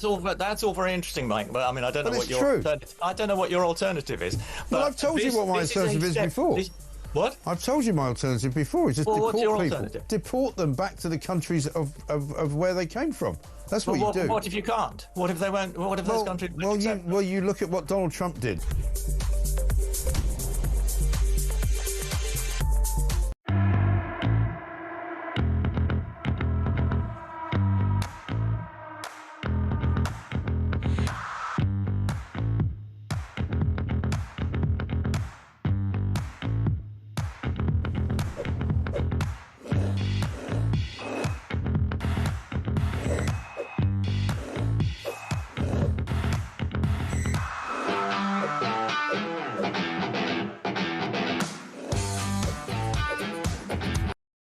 Across the UK, on DAB+, on your smart speaker, on your smart TV, and on your side. This is Talk. Hello, welcome back to Crime Watch, or it's not quite Crime Watch, but it should be, because there's a lot of crime to watch. Really quite disturbingly. I mean, we were just saying, weren't we? It feels like we live in a Britain that even 10 years ago, I just didn't think it was possible that we'd be where we are today. It is the level of crime and the ineffectiveness of the police. They only report a crime. People used to report their house being burgled, rich or poor, because they had good hope the police might go around and get their video recorder or their TV back, catch the villain, and justice would be seen to be done. Now, only the people with insurance report it because they need a crime number. There's no belief that the police will maybe turn up or they'll never catch the burglar, and it's a really sad way of things, you know, that we've got all this technology and people's homes are full of Ring doorbells and home CCTV, right. And the police now catch 3 times less burglars than they did 10 years It's ago. crazy. So the other day, I mean, it's a minor crime in comparison to other things that happen, but it's when I lived in London, someone had smashed into the side of my car. When I say smashed into, it wasn't just like a scrape. It was the front, you know, corner of the car was caved in. And it was parked outside the pub at the end of my street. I went into the pub and they actually took the time to look through CCTV for me, because I said, can I have a look? No, GDPR. You can't look at that. You can send it to me. No, GDPR. We can't sort of like, you know, give you the private details of the person who's offended against you. Anyway, they looked through it and they managed to isolate an Uber driver who sort of tried to do a 3-point turn, whacked at some speed into the car, got out, looked at the damage like that, looked at the back of his own car, got in and driven away. Bam, got it, bang to rights. So I'd spoken to the Met Police. Yes, I've got the footage. And they sent me a letter through the post with a hand sort of signed bit at the bottom saying, sorry, we don't investigate this stuff anymore.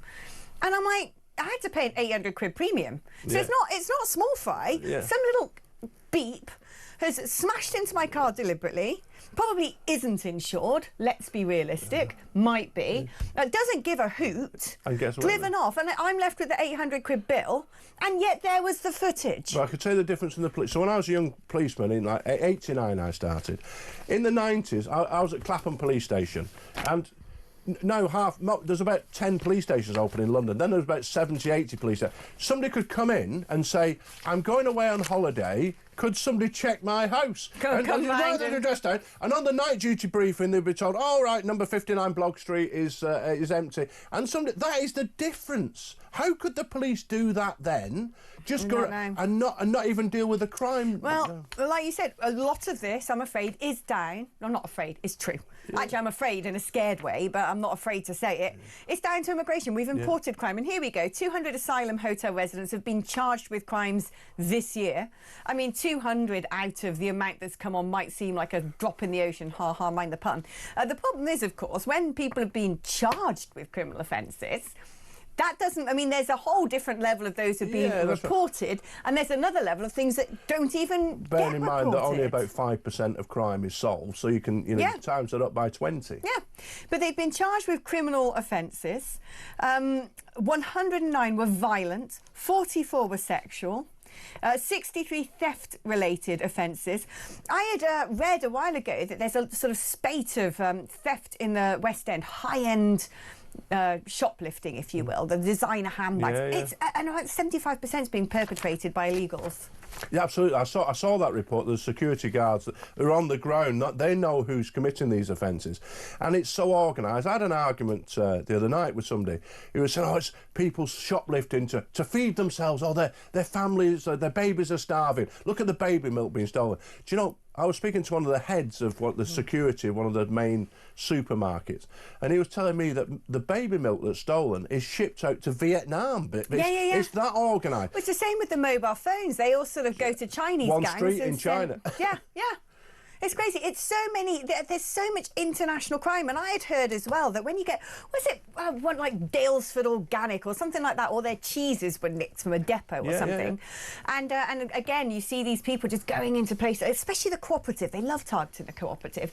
They're scooping up the meats, wine, and I'd heard that a lot of them being put in vans and sent over to Eastern Europe because the Albanian crime lords who've built their big mansions there want to have Michelin star restaurants and they can't get hold of the tucker to sell. So they've literally got their gangs basically nicking from the shelves the expensive wines and the meats to be put in a van, drive through the night, bam, their restaurants the have thing got... is with shoplifting, if you Google shoplifter image, it'll be somebody secreting something in their jacket. Well, it's out of date, isn't it? Because these people actually go in the shop, they fill up a bag, and then just what? And what this creates, though, I'll tell you what it creates, though, Alex, is that people see this. And I bought these glasses the other day. You think, if I walked out of the shop, no one would ever stop me. So, but I think, no, I'll pay for them. But there comes a tipping point where people see, why am I obeying the rules?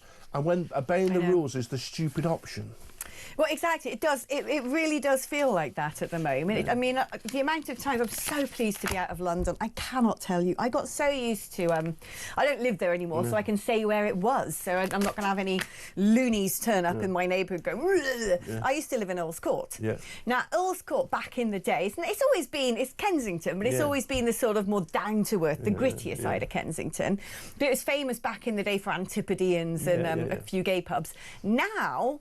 It's Migrant Central, because that Cromwell Road and all the hotels, because Earl's Court's very hotel-y, but sort of big run-down hotels. I'm sure loads of them are just migrant hotels, because they're just up and down the entire street. You have these people loitering around, scruff bags, harassing you. And I moved to Earl's Court 4 years ago. And when I moved there, it was, it's a sort of nice neighbourhood, actually, slightly gritty, but perfectly nice, perfectly safe.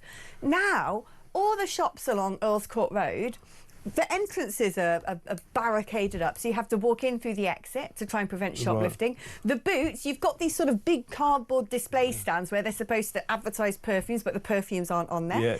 In the Co-op, you have lamb chops and steaks inside a plastic box with a security tag saying this is GPS tracked. And that's happened in the 4 years I lived in London. That happened. And the other day when I was walking down Earl's Court Road, there's apparently a mosque somewhere, like in the sort of upper levels of above some of the shops, and there were like 7 police all standing around outside it, and I was like, what's going on here?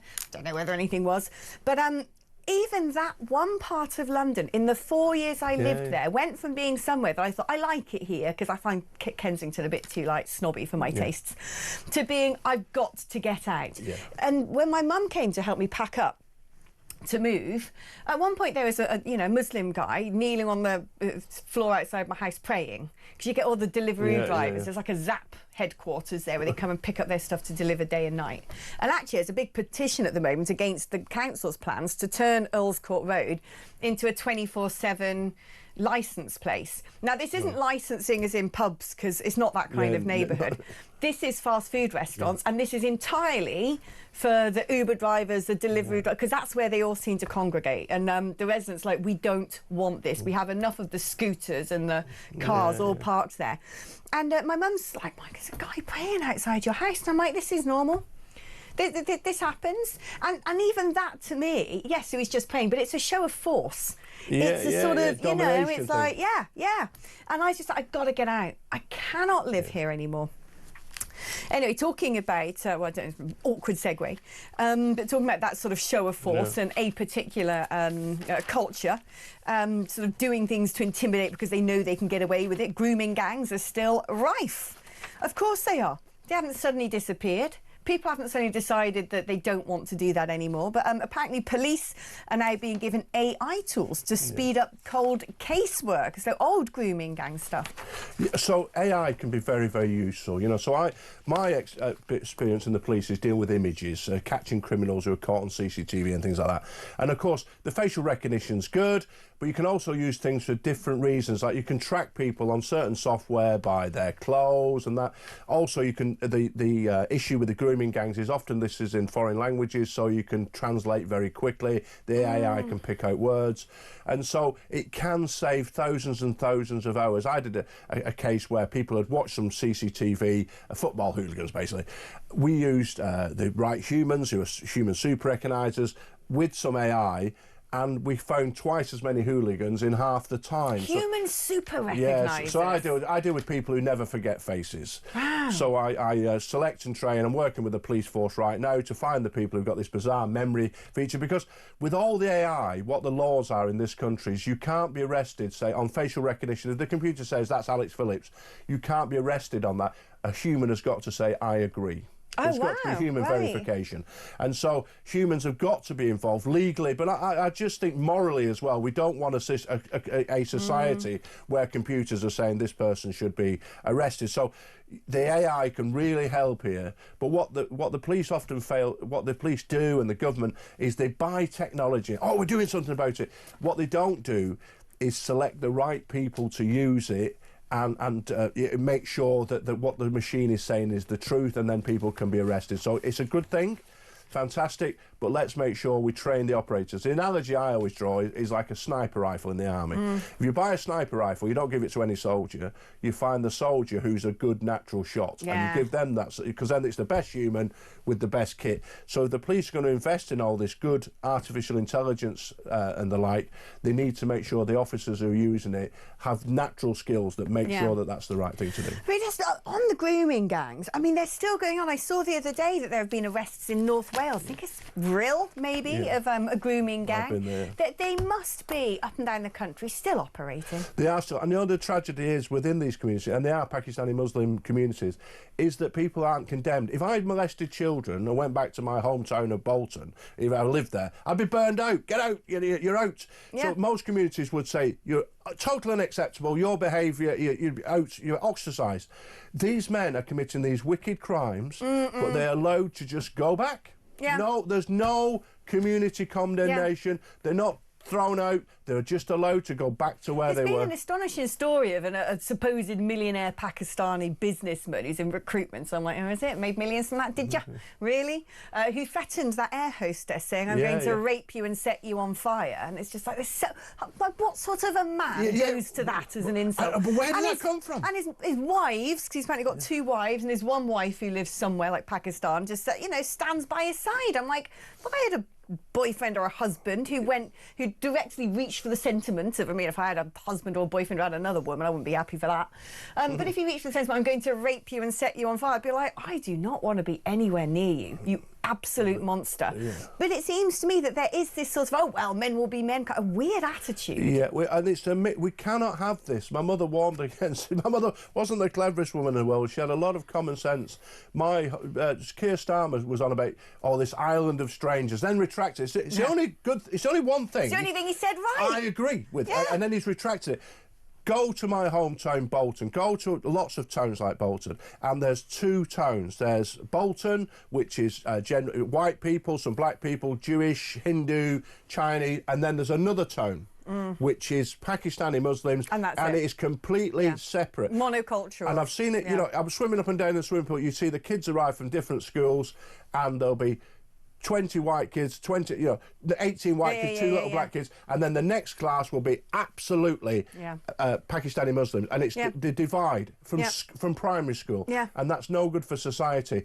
And it's the government, successive governments have brought this upon us. Oh, they have. Listen, let's take a short break now, shall we? And we've got so much more to get through, Mike. After the break, we're going to be talking about the horrible case of an investigation into an allegation that South Yorkshire police officers were involved with sexually abusing children in Rotherham. That's coming up after this.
across the UK.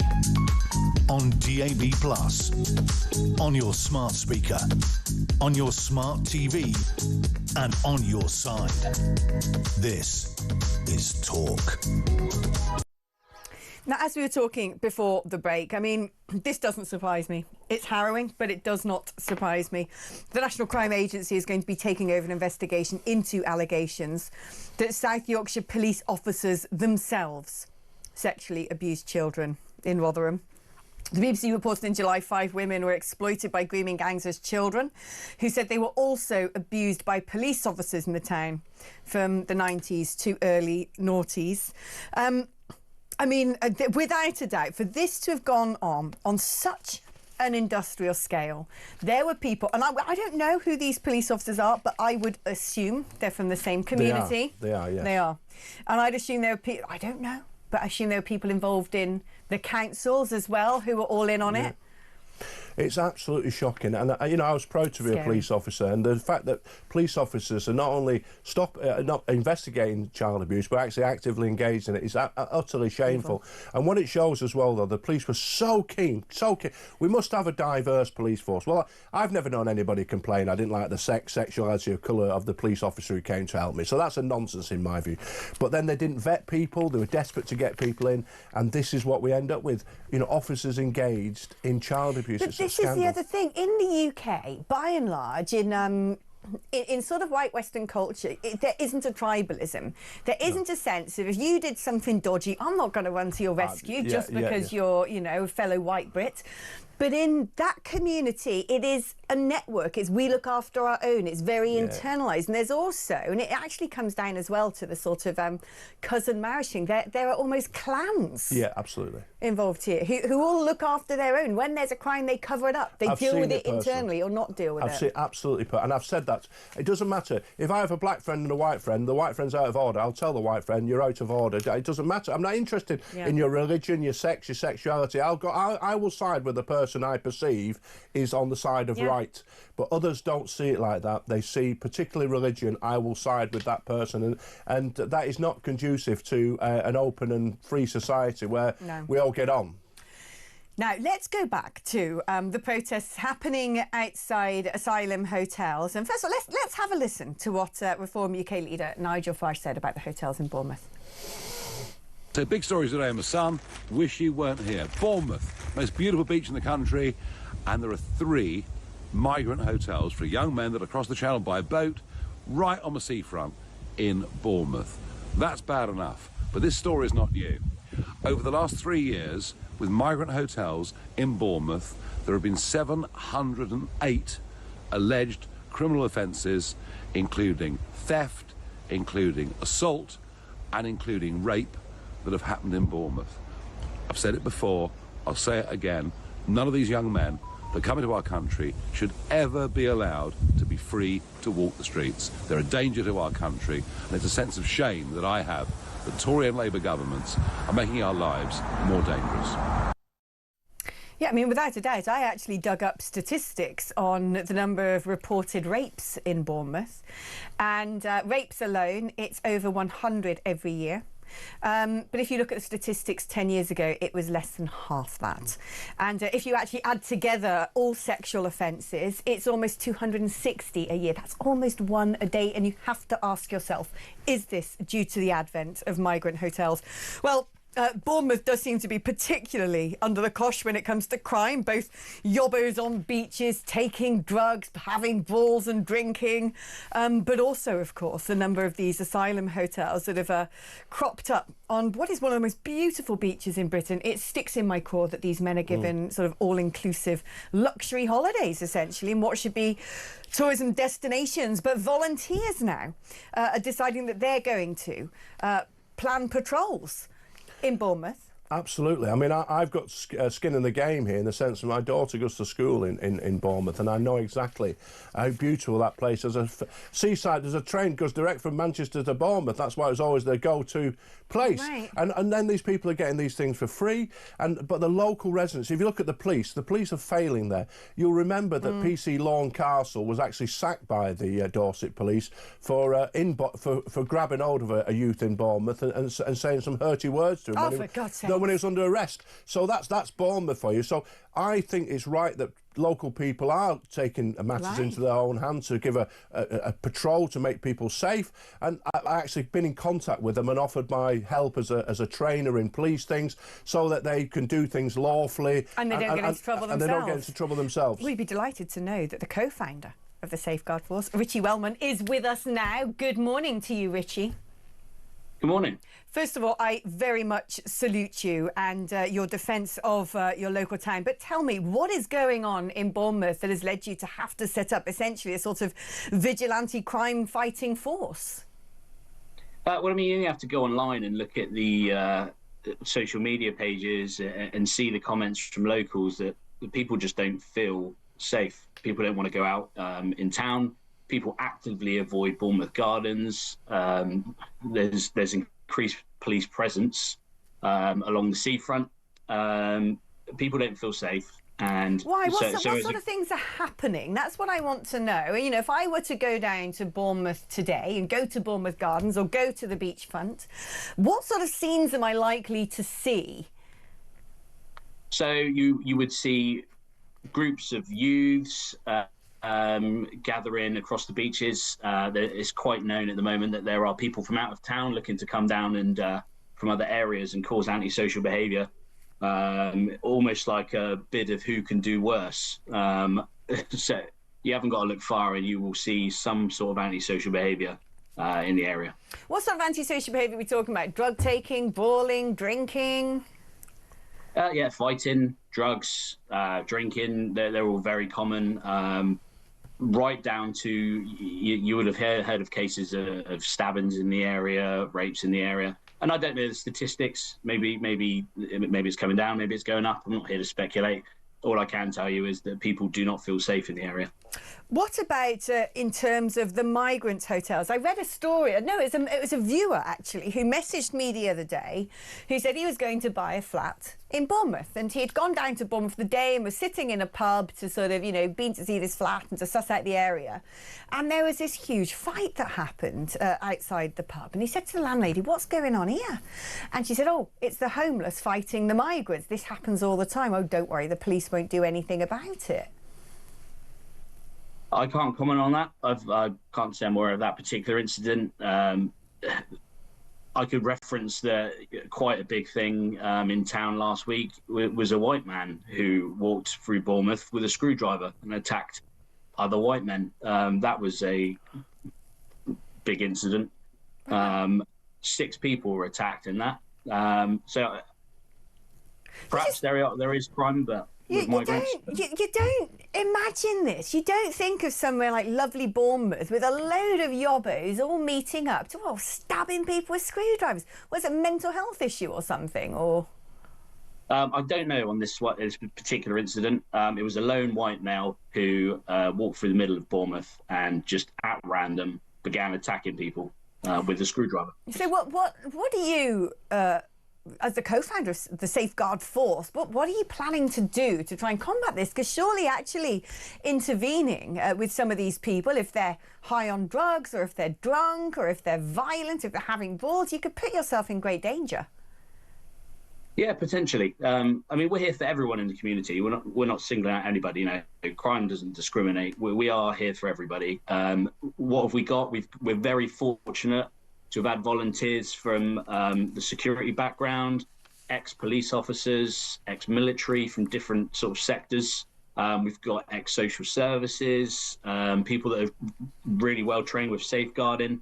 So we're going to be looking after the vulnerable as well, you know, rough sleepers, down to people that have been sexually assaulted. And if we do have to get involved in some sort of a violent incident, which if there is a serious threat of harm, we will be doing training with all of our volunteers. We have the correct PPE required. But we will use dynamic risk assessments to make sure that if we are going to get involved, we know what the risks are, and we'll minimise any harm to our volunteers where possible. But safety is the priority for us. Well, look after yourself, Richie, and well done for looking after your community. I have a feeling more people might be setting up organisations such as yours. And you'll be pleased to know, and I think you've spoken to him already, that Mike here is on hand as a former Detective Chief Inspector and wants to help as well. I mean, Mike, what do you think about sort of vigilantism, so to speak? Is this what's going to be necessary, actually, to safeguard our communities? That local, like neighbourhood watch on steroids? Well, I wouldn't call them vigilantes because it's got a sort of Charles Bronson death wish about it. I would call them sort of local volunteers who are just committed to helping their community. And I think there's a lot of, as Richie was saying, ex-police, ex-army involved in ex-veterans or veterans helping them out. So I think it's a good, anything that will make people safer. And as I say, my daughter goes to school in Bournemouth. My kids go to Bournemouth Beach. It's a lovely place, and people should be made to feel safe. And if we have volunteers there who are just patrolling around, maybe these yobbos will think twice about doing bad things. If there's a few big lads hanging around in an official sort of uniform or some kind of emblazoned T-shirt that says I'm here to prevent crime, I think people will think twice, and therefore it will make Bournemouth safe, and that's a good thing. Well, I'm going to keep an eye on this. It's going to be interesting to see how this unfolds. Mike, thank you so much for coming into the studio. It's been a fascinating 45 minutes, quite depressing, really, but always good to talk about these things. We're going to take a short break now. Talking about depressing, we're joined after the break by Trevor Kavanagh, not because he's depressing, he's utterly, utterly wonderful, but he knows how depressing the world is today. And of course, Keir Starmer, the most unscrupulous dud ever to enter Downing Street. That's coming up after this.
A couple of days thinking about how I could phrase a note to go on my cabinets because I had to put locks on them because of theft.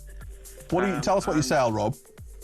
I sell retro and vintage, so it's items everything from jeans to jukeboxes. And there's some stuff there that's pretty expensive stuff, I'm sure, as well. Oh, absolutely, absolutely. I mean, there's things that are invaluable, if you like. You can't put a price on them, but there's other things there.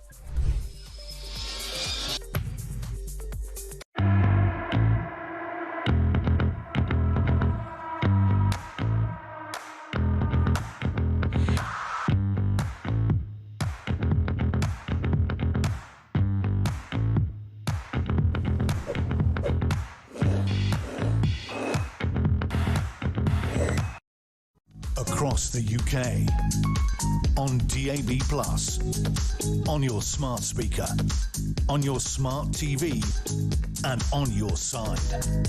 This is Talk. Hello and welcome back to the show, and welcome to the one and only, the wonderful Mr. Trevor Kavanagh, who joins us now. Trevor, I love having you on the show. Do you know, I'm beginning to think Australians are British people, but better. all the best people in the UK are Australian immigrants. And here you are basically saying that you need the Tories to roll up their sleeves and get on with things. Talk to me about your fantastic piece in The Sun today. Well, I think we've got to the stage where we have a binary choice, not between Labour and the Conservative Party as the next government, since I think Labour at this point in time looks doomed. It's now between several parties, and the Conservatives are just one of them, and may even be also Rands. So what I'm saying is that it's time for the Conservative Party, led by Kemi Badenoch, to start registering with the voters and saying what they stand for, and winning back some of the millions who have deserted to Nigel Farage's Reform Party. But interestingly, as you would have seen this morning, there's this Ipsos poll, which is out and being published by Conservative Home, which is a supporting group for the Kemi Badenoch's party, which makes it clear that virtually nobody knows, even Kemi Badenoch, and still less members of her party. None of them register with ordinary voters. And basically that the party has made no impact with those voters who she needs to get back if the party is to avoid actual extinction. I mean, could it not be the case that actually the way forward might be a proper political revolution? The Conservatives had 3 terms to do what they should have done and absolutely failed, and that actually a sort of brand new entity led by Nigel Farage, who is a seasoned politician, he might not have been a Prime Minister before, even in Cabinet before, and has only just been elected an MP, but he's been around the block a few times politically. Why is it not the case that he is the answer? Well, I think that actually he looks like he is the answer. But the big problem is that he is still a one-man band. I know he's beginning to gather some fairly significant figures around him, but it remains Nigel Farage's personal party. And while he resonates with an awful lot of ex-Tory voters, and indeed an awful lot of ex-Labour voters, I think that we will be taking a gamble, maybe a perfectly legitimate gamble, if we elect Nigel Farage as the leader of our next government. On the other hand, it couldn't be any worse, could it? I mean, could it not be the case that you'd have someone like Nigel Farage as the Prime Minister, as the figurehead, as the sort of ideological spearhead, the vanguard? Because without doubt, he is a conviction politician, something that the Conservative Party seems to have failed to deliver for quite a long time now, but backed by a sort of hybrid star cabinet of seasoned former ministers from the Conservative Party who know their way around Whitehall, who have the proper sort of baked-in political experience, knowing where the levers are and how to pull them, and instead have this sort of coalition of bringing the Conservatives' experience and the Conservatives on the right wing of the party, uniting that with the best of Reform UK, and have it all under the sort of flagship of Nigel Farage. Could that work? Well, it sounds quite beguiling, as many things about Nigel Farage do, but you know Nigel Farage, and I suspect you might even have reservations about him delegating the sort of power and authority. If he's brought this party to power, he will want to use that power personally. And the idea of delegating it to a hybrid bunch of Tory and Reform ministers doesn't quite work. I'm not saying that it wouldn't work, and it may well be that some sort of deal between the Tories and Reform will have to be done if the Tories are big enough even to be party to that. I think that eventually we're going to get to the point in the next 4 years before the next election when something is going to happen which is going to give us a choice. And it will effectively be a binary choice between Farage and the others, whoever they happen to be. Even the Labour Party itself is not going to be quite the Labour Party that Keir Starmer is pretending to lead at the moment. It's going to be an amalgamation of, a hodgepodge amalgamation of Greens and other people desperately gathered together to try and form a government, because Labour is not going to win the next election on its own. I get the impression in the UK, regardless of who is in Downing Street, regardless of which rosette adorns the blazer of whoever seems to be our Prime Minister, the people who actually run the show seem to be the civil service. And that, you know, the idiots who sit around the cabinet table, you know, printed off scripts from their particular, you know, civil service honcho and just read out lines around a table that they probably don't even understand. And so in that regard, I mean, I do know Nigel super well, and I actually think out of everybody I've seen in politics, he's the most statesman-like in terms of he's the only person I can imagine, you know, banging his hand on the table and telling Putin where to put it, because he's got a, you know, he's not belittled, he's quite belligerent, and I kind of think that maybe we need something like that to sort of wrest power away from this sort of swamp of bureaucrats who seem to run the show and yet are totally unaccountable. Well, your recommendation is good enough for me, Alex, so let's go with that. Well, the big problem, I think, as you nailed it right at the beginning of that particular segment, was the position of the public sector. They have insinuated themselves into the decision-making process ever since Gordon Brown started appointing all his mates to the senior roles in the public sector, the charities, the quangos, and everywhere else. Nothing happens now, plus, of course, the human rights racket. So nothing happens now that politicians have any real control over, and only a party which wins power with a huge majority and means business is going to be able to tackle that. So, yes, that's the problem. And I think that, in fact, it was the problem for the Conservatives, which brought down the Conservatives as much as the Conservatives themselves were brought down by their own stupidity and incompetence. And even, although I hate to say it, in defence of Keir Starmer, he too is not in full control of his government, not just because of his party splits, but because of the public sector. They dig their heels in and decide what they think is right, mostly to the benefit of their trade union members, and the rest of us can go hang. No, I think you're right. Very quickly, what do you make of Michael Gove's sort of recent intervention where he said that the old guard of the Conservatives shouldn't be allowed to have centre stage in the new Conservative Party because they've got too much baggage? Well, I think there's something in that, and I would include Michael Gove in that particular description. Yes, I mean, look, they fell for the Tony Blair left of centre sort of nonsense. Instead of being rigorous about the things that mean something to the overwhelming majority of the electorate, I'm talking about strong defence, law and order, crime on our streets, the economy and the cost of living. They floundered around doing silly things. And they just stopped being right-wing, didn't they, Trevor? Going to have to stop you there because it's the top of the ad break. Always wonderful catching up with you. A real privilege for me. To you out there, stay tuned.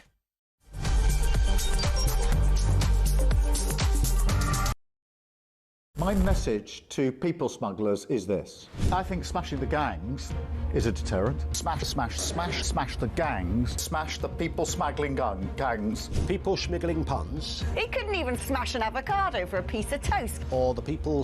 What would that... The people... I think smashing the gangs is a deterrent. Well, it might be if you smashed any, if you found any. The people smash... The smash... And he hasn't smashed anything. I mean, literally all he does is he smashes records every sort of couple of weeks, where more and more people come in a period of 24 hours. Smash the gangs that are running this vile trade. You're never going to smash the gangs. That's something that basically is impossible. The gangs are like the Hydra. You cut the head off and another two grow. So I did write to ministers and say that I wasn't convinced that smashing the gangs was the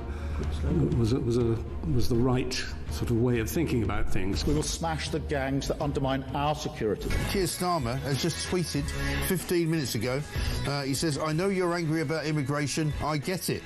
We will smash the people smuggling gangs at source. Maybe I'll just read it all in his accent, shall I? There is no return to freedom of movement. We have left the EU. I do not accept that prevents us working with other police units here, with prosecutors here, to smash the gangs. Yeah. Well, I'm sure the smuggling gangs are absolutely quaking in their boots now. Keir Starmer's on their case. Solving this issue, smashing the gangs, is that the impossible dream, Tom? It really seems beyond him at the minute, I have to say. We're going to get the evil people smugglers and we're going to smash them and we're going to put them in jail. That will solve the migrant crisis. Prime Minister Keir Starmer's promise to smash the gangs has resulted in just 5 convictions. Hurrah for operating small boats. So what he really wants to say is that this policy of smashing the gangs is a total and utter disaster. disaster. There isn't a cat in hell's chance that it's going to work. It's crap. It's crap. That's what he's basically saying. I know you're angry about immigration. I get it. Mark my words, I will take back control of our borders. That means cutting migration, ending the use of asylum hotels, and ramping up our efforts to stop small boat crossings. It's like a parallel universe, the real world, as told by the impressive David Bolt, and Keir Starmer and Rachel Reeves' fantasy world. We will smash the people smuggling gangs at source. Across the UK, on DAB+, on your smart speaker, on your smart TV, and on your side. This is Talk.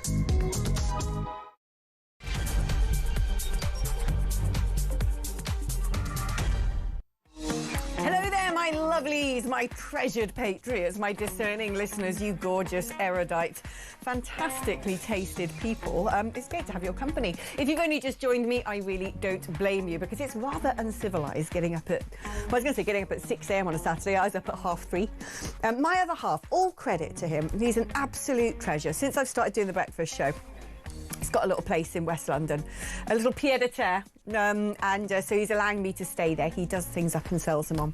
I'm not allowed to touch anything. Don't touch the paintwork. Don't drop anything on the carpet. Don't put your foot on the plugs. I mean, seriously, it's like sort of tiptoeing. But at least I've got somewhere to rest my head for the night when I'm doing the breakfast show. Now I have escaped to the country. Oh, yes, indeed I have. Anyway, God bless that man, because he said, do you want me to stay with you tonight, last night? And I was like, well, I do have to go to bed at like 8 o'clock, don't I? And get up really early in the morning. I'm not sure that's going to be up your strata. But stay with me, indeed he did, and he bought me a lovely supper in bed. I was lying in bed in my Jimmy Jammies, and he got me like a look, came through with a beautifully decorated little plate of like cheese and hams and things like that, and said, you've got to eat something. And then this morning when I woke up, he sort of like gave me a big smile and made me a cup of tea at 3:30 in the morning. I'm like, honestly, what a keeper. You don't get people like that very often, do you? So shout out to my wonderful other half, Nicholas. He really is an absolute treasure. Anyway, just thought I'd do this sort of glowing girlfriend thing, because I don't think I tell him to his face very often. Not that he particularly listens to my show, but if he does, I'm going to point him in the direction of 2 hours in on YouTube, because that's what made me think of it. If you've missed the first half of the show, do not worry. You can go back on the Talk app or on YouTube and listen from the beginning. The first hour, we were joined by Paul Cox, the comedian. It was, wow. I don't really know what to say. It was something else, that was for sure. It was fiery, it was fierce, it was funny, it was everything. I'll tell you what, it certainly blasted the cobwebs out of my head early this morning. So if you've missed that, do go back and watch it, because, do you know, we sort of top load the show with some really good, meaty, great stuff at 6 a.m. to entice you to go online and watch back. So whatever you're doing a bit later today, if you're playing in the allotment that Angela Rayner is going to seize off you, if you're driving up the motorway full of its potholes, whatever you're up to, you can put your earphones in or whack me up on the radio or on your smartphone or whatnot, and enjoy everything you've missed thus far. But before the break, actually, we were talking with Trevor Kavanagh about Reform UK and what a future government could and should look like. He was sceptical about whether Nigel Farage has the ability to dedicate and run an organised operation. I know Nigel personally, and I, would vouch for him. Of course I would. But have they got the depth of expertise in order to run a country? I mean, the Conservatives, in theory, they didn't make a good fist of it. The Labour Party, even worse. Well, that's one of the questions I'm going to be asking our next guest, because she is the newest MP for Reform UK, the MP for Runcorn and Helsby, Sarah Pochin. She joins me now. Good morning, Sarah. Good morning, Alex, and thank you so much for inviting me on the show this morning. Always great to have you on, Sarah. Now, first of all, let's pick up on what Trevor was saying before about the sort of Nigel, and is he prime ministerial? Is Reform professional enough? Can it delegate? Can it run an operation that is capable of leading a country, especially a country in dire straits? Well, of course, I'm going to say and agree with you, absolutely. I mean, Nigel is one of the most extraordinary politicians of our lifetime. I mean, there's not many, I think, that we can compare him with. He is somebody who has this instinctive ability to connect with the public, and to read the public and to read the mood of the nation. And gosh, don't we just wish at the moment that this current Prime Minister could read the mood of the nation, because he clearly can't. But there's only, I mean, right now there's 4 of you, is it 5? I don't really know what the status of 4. James McMurdoch is. 4. I know it's like, you know, it's ever changing. First of all, there was 5, then Rupert goes, you're down to 4, then you get elected and it's 5 and it's back down to 4. Even still, that does not a cabinet maketh. And any of you there in Reform UK have not been politicians for long, you especially. And so where on earth is the depth of talent and expertise going to come from within your ranks? But this is the whole point, isn't it, about reform politicians? You said I haven't been a politician for long. Look what I have done in my life, Alex. I've been a businesswoman. I've worked in court for 20 years, running the court, criminal and family. You know, I've been a borough councillor for 8 years. I've brought up my own children. So I think reform is about getting people in that have good life experience, because these are career politicians that seem to fill the ranks and, in fact, the front benches of the Labour and the Conservative governments. Well, what an absolute mess they've made of governing the country, whether it's the last 14 years of the Conservatives or a mere year of an utter disaster of this Labour government. And I think it's very fair to say, look at the Labour front bench. How many of them have worked in business, have run their own businesses? I don't think any of them have. And they're falling, aren't they? Daily almost. They're falling with corruption or having to resign because of this black cloud and that black cloud. You know, so quite frankly, reform will absolutely, in 4 years' time, when the general election is called, we'd all love one before that, wouldn't we? But let's assume it's going to be in 4 years' time, we'll absolutely be in a position and we'll have presented, if you like, to the British people what our cabinet will look like way before then. I mean, you're right, actually. It's not as if the current government, the Ministry of Weird Hairstyles and Funny Voices, have set the bar particularly high. I agree with you on that one. You're not worried the civil service might run roughshod over you if you don't understand the mechanics of governmental operations? Oh, I think we do understand very well the mechanics. And I think the civil service are probably quaking in their boots, and so they should be. Because, look, already Zia Youssef, heading up our Doge unit, is doing an incredible job against massive resistance by the local authorities, looking at waste where money has been spent and shouldn't have been spent, and all sorts of things. I mean, I have to be careful what I say clearly, because it's all under investigation and things are, you know, he's digging stuff up at the moment with his very expert team there. But believe me, in 4 years' time, people won't have any question at all about whether or not reform can get a grip of the civil service. I think that, but what a lot of the commentariat are saying, and I'm just reflecting what has been written and what I've read, is whether or not reform can get a grip of itself. There seems to be, like I said, the numbers going up and down, Rupert Lowe out, James McMurdoch out. You know, there's enough of you just to fill up a cab, and there seems to have been lots of fights and disagreements on the way. Zia Youssef out, quit, back, reinstated. And some outside perception, a little bit, is number one, you guys fight like rats in a sack. And number two, there's just no coherence when it comes to strategy or messaging. I had a journalist friend of mine the other day message going, it's, you know, it's novelty hour in Reform UK. They can't, you know, one person says this and the next day someone else is contradicting it, that there's no sort of people singing off the same hymn sheet. Where is the professionalism of that organisation? And you've sort of fallen foul to this yourself with our own Peter Cardwell the other day. I mean, I would say, all credit to you, you did praise the your position on digital ID, saying it is my personal opinion. And also, I totally agree that Reform UK doesn't have a full manifesto yet. Why should it? But there is a sense that when there's a big issue being discussed, such as digital ID, which has been bandied about in the press a lot, it's been a talking point, that there's only 4 of you. Could you not have got together in a room and said, right, what's our position on this? Yeah, I can understand what you're saying. It's been an interesting week in the news. We've had the position on transgender prisoners in female prisons, which I did come out as the party spokesman on that, and made it very clear that under a reform government, there will that a biological male prisoner will never serve time in a female prison. Now, yes, I know that we'd had some new advisors come on board, and the pace of change of everything at the moment, and the pace that reform is working at. Of course, there's going to be areas that, oh my goodness, maybe we haven't discussed that particular question, and but the point is, what I love about reform is the debate is there to be had. And I actually think the British people welcome the fact that I am opening, and my colleagues are opening up debates. And I'm not afraid to have them, because I'll come on to the ID cards. But look at the debate on the burqa and the face coverings and all of that. We are not afraid to have debates. We've had an internal discussion about our policy on the transgender, as I mentioned then, in prisons. There's no question now what our policy is. I mean, I was always very adamant that if I was ever Home Secretary or Justice Minister, that would be my policy anyway. But the point is now it's very clear.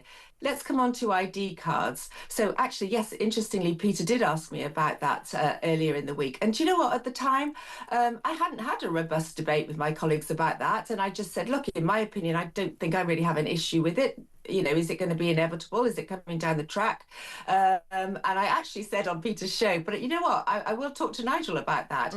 I have done exactly that. I had a good old debate with Nigel yesterday on this very subject. And actually, I have genuinely now changed my position, because he raised some really interesting points, like, for example, on that ID card, I was thinking, well, your passport's going to be on it, and I don't know, your national insurance number, whatever, your driving license, and would it be quite convenient to have it all in one place? But Nigel pointed out, look, they're going to have all your NHS records on that card, and look what happened under COVID and the COVID passport and all of that, and how that was controlling the population.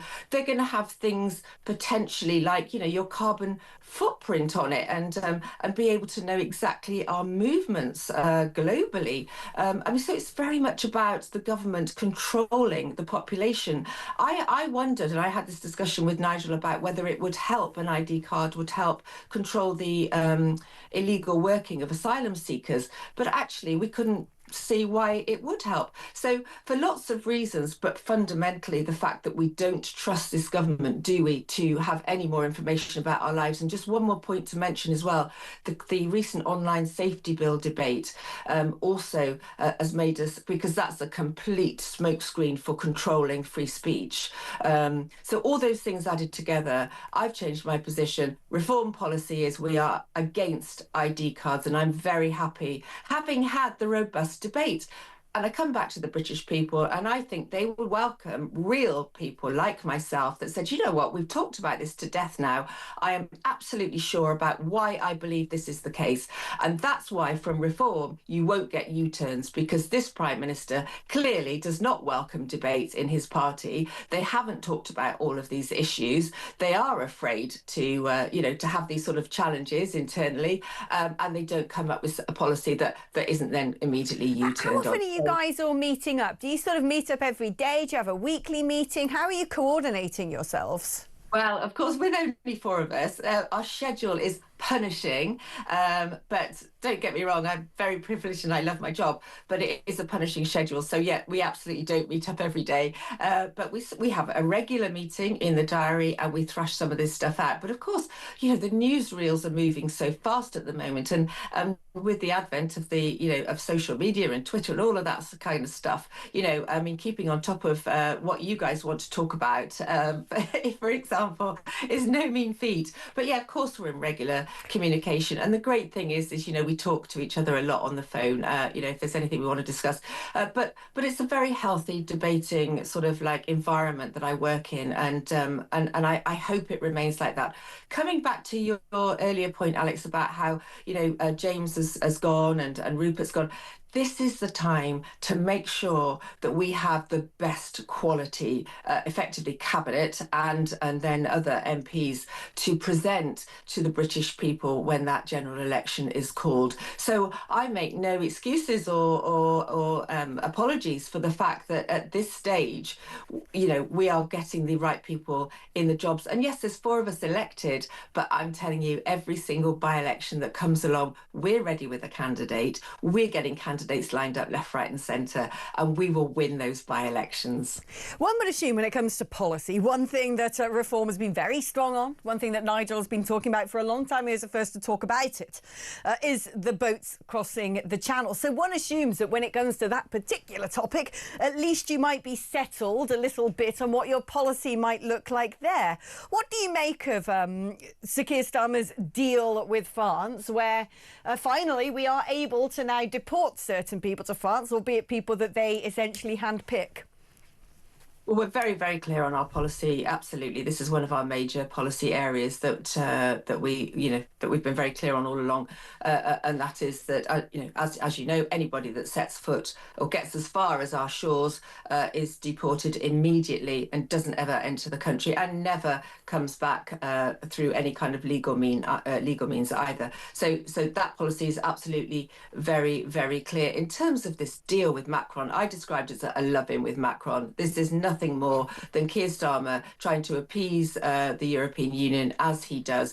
This is never going to work. And I don't say that flippantly. For goodness sake, we've already heard in the last couple of days that anybody that may be sort of highlighted or identified, if you like, to be sent back to France has got the right, oh, here's a surprise, Alex, to appeal and to go through the ECHR and the human rights and all of that kind of stuff. So all we're doing, all Keir Starmer is doing with this is giving yet more fuel to that industry that we support of left-wing human rights lawyers, because they're the ones that are benefiting from all of this policy nonsense. I mean, you talked about, us getting our ducks in a row, but really this Keir Starmer is in government. He's our Prime Minister. This policy will achieve absolutely nothing other than, and I guarantee it, increasing the numbers that come into this country. Finally, a bit of a thorn in the side of Reform, it seems, is the name Tommy Robinson. Richard Tice upset a great many people when he called people who might support or like Tommy Robinson that lot. Love him or loathe him, one thing about Tommy is he has a huge groundswell of grassroots support, and largely among people who haven't necessarily voted before, but people who would be naturally inclined to vote Reform more than anybody else. Now, he has turned around criticising Reform and essentially telling everybody to back Ben Habib's outfit instead. Does that concern you? Look, he's entitled to his own opinions. I've never spoken to him. I've never met him. But what we call, if you like, extreme views, or maybe views that are a little bit too far right, that we're not interested in that in the party. We have our views. We are common sense, sensible politicians that are just reflecting the views of the British people. People say that he was the man who blew the whistle on grooming gangs, and that's now become a serious issue of national debate. Well, I don't think he could do that, but he would take the credit for that. Grooming gangs has been going on, for years and years and years. People have been trying to raise the subject of grooming gangs. Look at people like Maggie Oliver. I don't think Tommy Robinson can suddenly wade in and, and claim credit for all of that. There have been people working tirelessly over the grooming gangs. And thank goodness we've just heard, haven't we, yesterday, that investigation into South Yorkshire Police is no longer going to be conducted by South Yorkshire Police, but in fact is going to the National Crime Agency. I mean, I can't believe that was even going to potentially be what was going to happen. The faith in the police is pretty much at rock bottom on so many levels in this country. And of course, Reform are running a crime campaign over the summer. We have a press conference again on Monday, which I'll be speaking at. But these are issues that have to be raised. And thank goodness, like I say, that police force and the whole issue of the grooming gang scandal that was going on up there is now going to hopefully be looked at properly by an independent body. Sarah Pochin, MP, thank you ever so much. Right, we are going to take a short break now, but after the break, it's time for a bit of political pugilism as we plummet headfirst into a big old head-to-head debate. That's coming up after this.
Spent a couple of days thinking about how I could phrase a note to go on my cabinets because I had to put locks on them because of theft.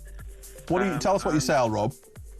I sell retro and vintage, so it's items everything from jeans to jukeboxes. And there's some stuff there that's pretty expensive stuff, I'm sure, as well. Oh, absolutely, absolutely. I mean, there's things that are invaluable, if you like. You can't put a price on them, but there's other things there.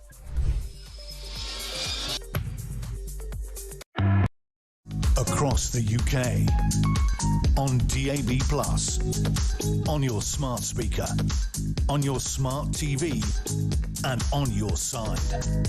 This is Talk. Hello and welcome back. Now, as promised, it is time for a little bit of gloves are off, sleeves are rolled up. Political pugilism is about to rain down in the studio. I am joined by wonderful on the right representing the right. That makes no sense, but you know, I've been up since 3:30. It is wonderful, Charlie Downs, and on the left we've got Rory Boyle. Guys, shake hands, make eye contact, all of that. All right, good to see you. Promise to go to the pub together later. Okay, good-o.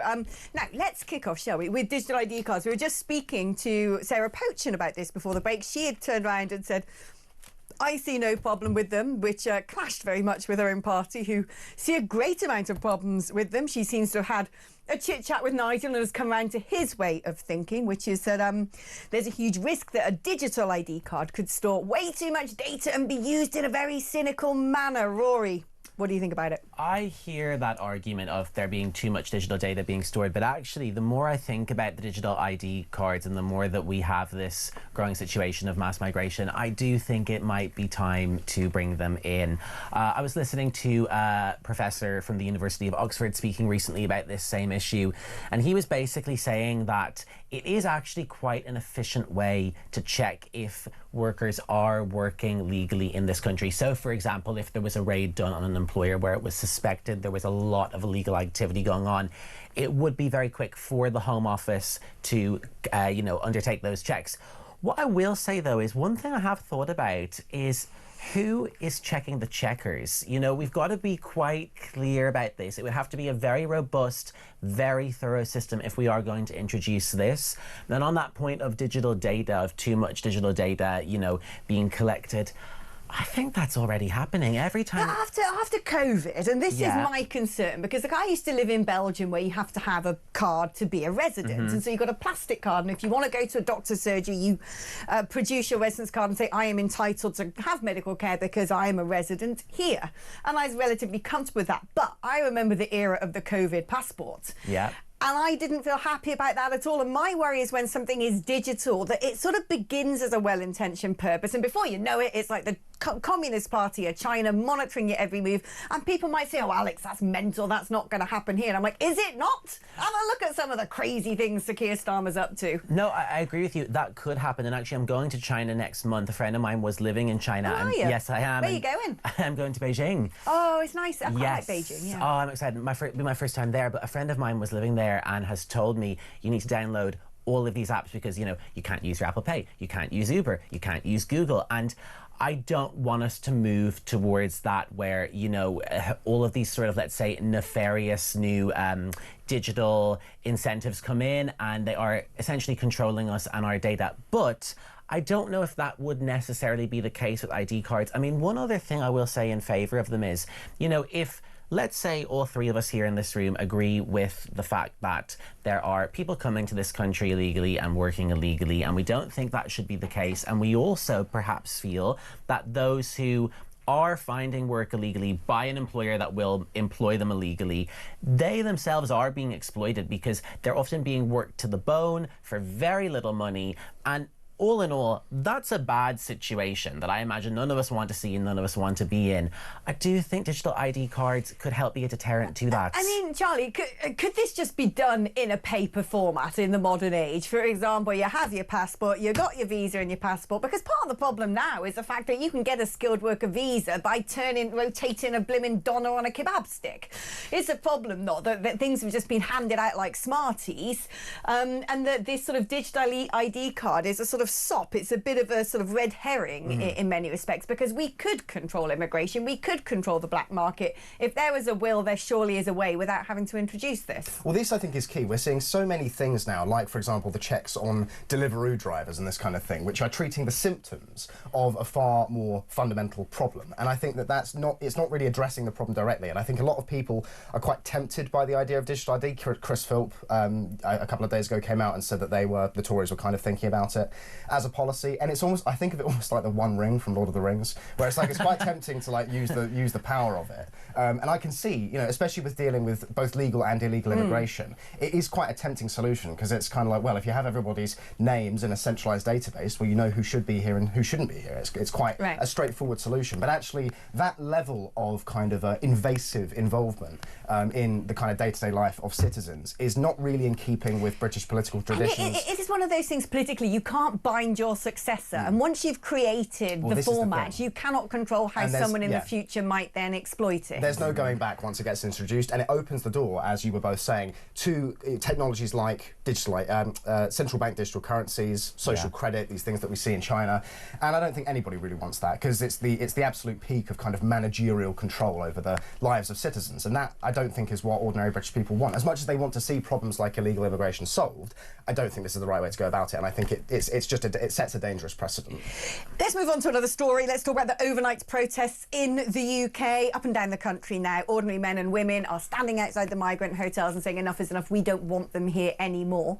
And some of these have come to blows with police. It is costing, whether these protests are peaceful or not, it is taking police off the streets, carrying out their regular duties. And it does seem to me like the government aren't listening anyway. I mean, is it worth going out and protesting outside a migrant hotel, Rory? That's an interesting question. You know, there was a YouGov poll in 2023 that 76% of British people said they'd never taken part in a protest. At that moment in time, environment and war protests were the most common. And at that point in time, 73% of Brits also felt that protests wouldn't really change anything. So it is interesting to see in the last 2 years a shift to, we're seeing more and more protests. We're seeing probably people who weren't involved in protests before getting more involved, and we're seeing what people are protesting about change. Now, of course, we still see a lot of environmental protests. Obviously, Just Stop Oil are still at it all the time. That's not changed. But it does show such a shift in how this issue of mass migration has affected and impacted British people. What I don't like is, I would argue there's a lot of people out there on the streets who have, I would say, shaky reasons for being out there and who are painting all migrants with the one brush. Now, I understand completely if there was a genuine case where a migrant approached a woman or a child in a very sinister sexual Which has happened, and not just one, but lots of cases. Yes. We now are getting emerging statistics on those that have been charged, not just reported. It will be the tip of the iceberg, and we know that there is a bit of an endemic problem with these men coming from cultures with very different sexual mores to our own, and it is directly, clearly posing a threat to the local community, and voters feel like they're not being listened to. So my mom worked in a detention centre on the US-Mexico border. She's volunteered there, I think, 4 times for 4 years. And, you know, she would tell me stories of migrants who would arrive from cultures that are very different to ours. And she was hugely sympathetic to them, but she did also say in the same breath, culturally, they were so different to our way of thinking, or, you know, similar ways of thinking in the US, let's say, that she didn't know how they would integrate into a society where I do actually think Britain is quite respectful of women across the board. Now, it's not perfect. It is certainly not perfect. Yeah, in a sort of league table of countries, yes, we're probably up exactly in the upper that. echelons. We're better than Western Sahara, let's say, you know? Yeah. So what I'm trying to say is, I think that I do understand their motives, but I also wish those same people would be equally as impassioned about homegrown problems when it comes to violence against women. A woman is killed by their... 2 women are killed by their current or former partner in the UK every single week. That's been happening since long before the migrant situation. One could argue that that isn't a government... instigated thing. The government are the people who are, according to the protesters and perceivably the ones who are allowing these men to be put in hotels so there isn't mass deportations, when they're not pulling the levers it seems that the public want them to pull when it comes to stopping these men from wildly different cultures living in the UK. In fact, the red carpet's being rolled out. Whereas domestic abuse, it is disgusting. But it's kind of endemic within every single culture on planet Earth, one would assume. And it's not necessarily something that a government has direct control over. But let me ask you this, like, because I'm not a woman, you are, you know, and I don't want to tell you how to feel about women's issues, but do you think the government is doing enough about something like domestic violence? You know, I don't think they are. Well, I mean, look, when it comes to I don't know, I've never been subject to it, so I don't know what happens if that happens and you phone up the police and how the police respond. So I really, when it comes to that, I don't know whether the government and the police are Alex, doing enough or not. let me ask you this, though, then. So let's say, in a perfect world tomorrow, we got rid of all of the migrants who have sinister motives and want to commit acts of violence or other terrible things against British people. A lot of the problems we have in this country aren't going to then magically go away. Well, no, but actually a lot would as well. And the thing is, the police might be freed up to deal with our domestic problems without importing foreign problems. And what I would say, as a woman who has felt forced out of London, forced out of London. You know, I work in London. My job is here. I have to be physically present in this studio. And the sort of, you know, I'm 41 years old. I've had a successful career until this point. I should be able to buy a blimmin' house in London and live in my capital city safely. I cannot either get on the housing ladder, rent is barely affordable. This is all down to immigration. My safety on the streets of London is at risk on a daily basis. I don't want to be here. I feel uncomfortable. I have had to move out. My commute is now all the way from Gloucestershire. And that is because of immigration directly. I can tell you that as a woman, that is what's gone on here. And so in that regard, that is entirely down to a government, because a government should protect the borders. It is the first rule. Protect your frontiers, protect your people, protect your land. This government, successive governments have not done it. Has it affected people? Yes, economically. Has it affected women? Yes, massively. When it comes to the big cities and they're feeling safe on the streets, it is a disgrace. I'm glad we're finally talking about it, but that is one thing I would say. Now, when it comes to domestic abuse, I've not been involved in that in my life, so I don't know how the services work. But one thing does stand to reason. When we got people from Afghanistan lobbing chemicals on people's faces because we've imported that particular crime, then the people who have to deal with domestic abuse are going to be a bit further stretched. So immigration, in my mind, does have an impact on all sorts of public services and how they can best deal with our domestic issues. Anyway, this isn't about me. Shut up, Alex. That's all right.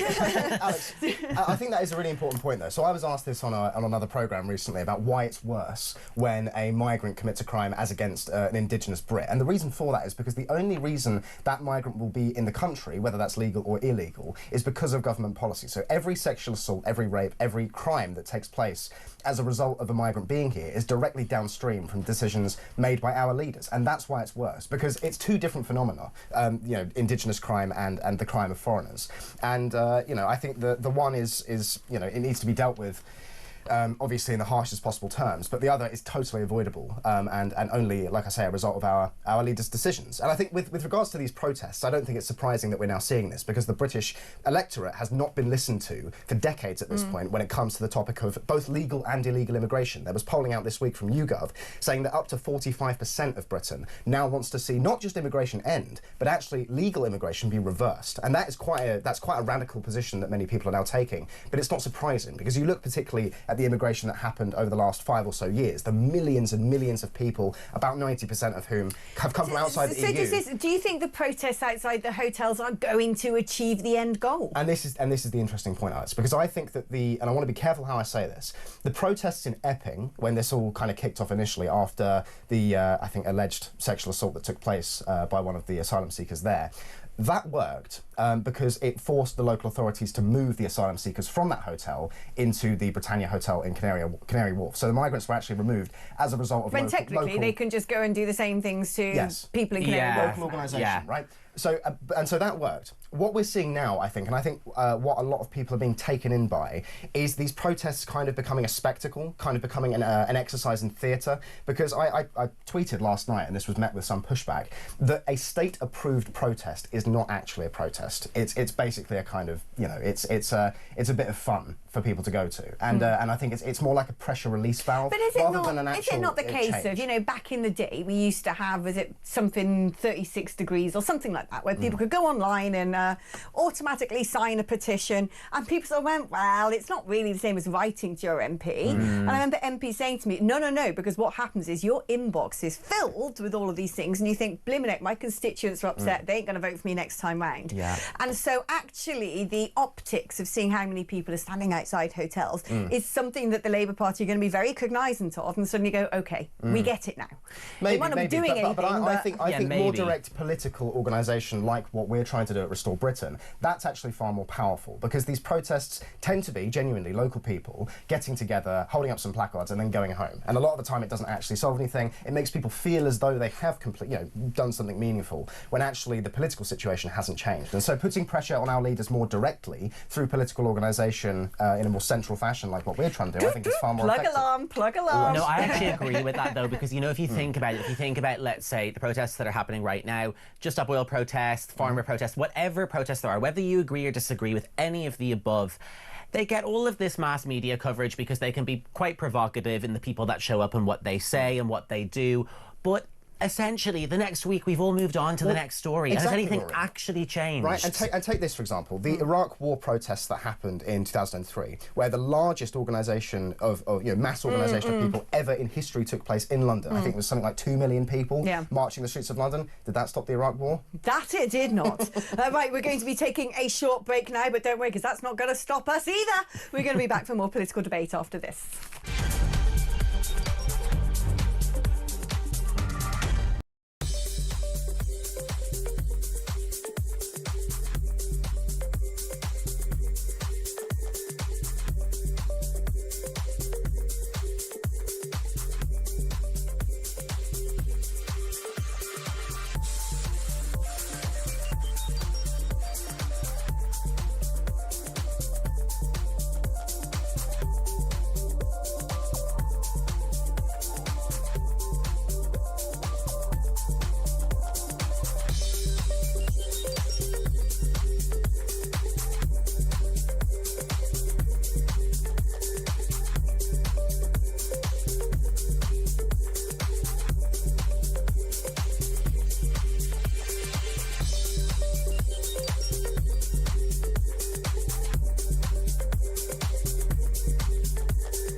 across the UK.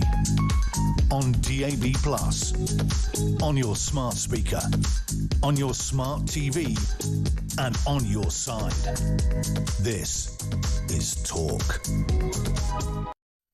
Hello and welcome back. Now let's continue the fierce and fiery political debate. It hasn't been particularly fierce and fiery, but always convivial. It is only 20 to 9 on a Saturday morning, and we're all sort of, you know, bit morningy, bit weekendy. Yeah, there you go. Yeah, it's not, you know, this isn't. I'm trying to think of something anymore that has sort of fiery arguing on television. I'm not sure. What there is. Yeah, it's quite. I think it's quite a good thing that political debate is nice and respectful. In fact, apart from the government, it seems most of the nation is coalescing around the same thing. Most of the ordinary people, apart from the sort of short-fringed weirdos with their Socialist Workers' Party placards. Probably the most fiery thing on TV is Real Housewives. I've never seen it. Neither have I, but I've seen all the clips. Right. Yeah. I've never seen it. I'll share them with you, Alex. You'll like it. All right. You'll Are you like sure? it. You will love what I'm going to show you. It's objectively hilarious. Okay, right, I'm up for it because you know, I've got to be tucking myself into bed by about 8 o'clock tonight, and I need some viewing, so maybe I'll give it a go. Now, just talking about that most of the nation are coalescing around something, a YouGov poll seems to condone my opinion on this because apparently only 9% of Britons think Starmer's been doing a good job. So you go, 91% agree on something.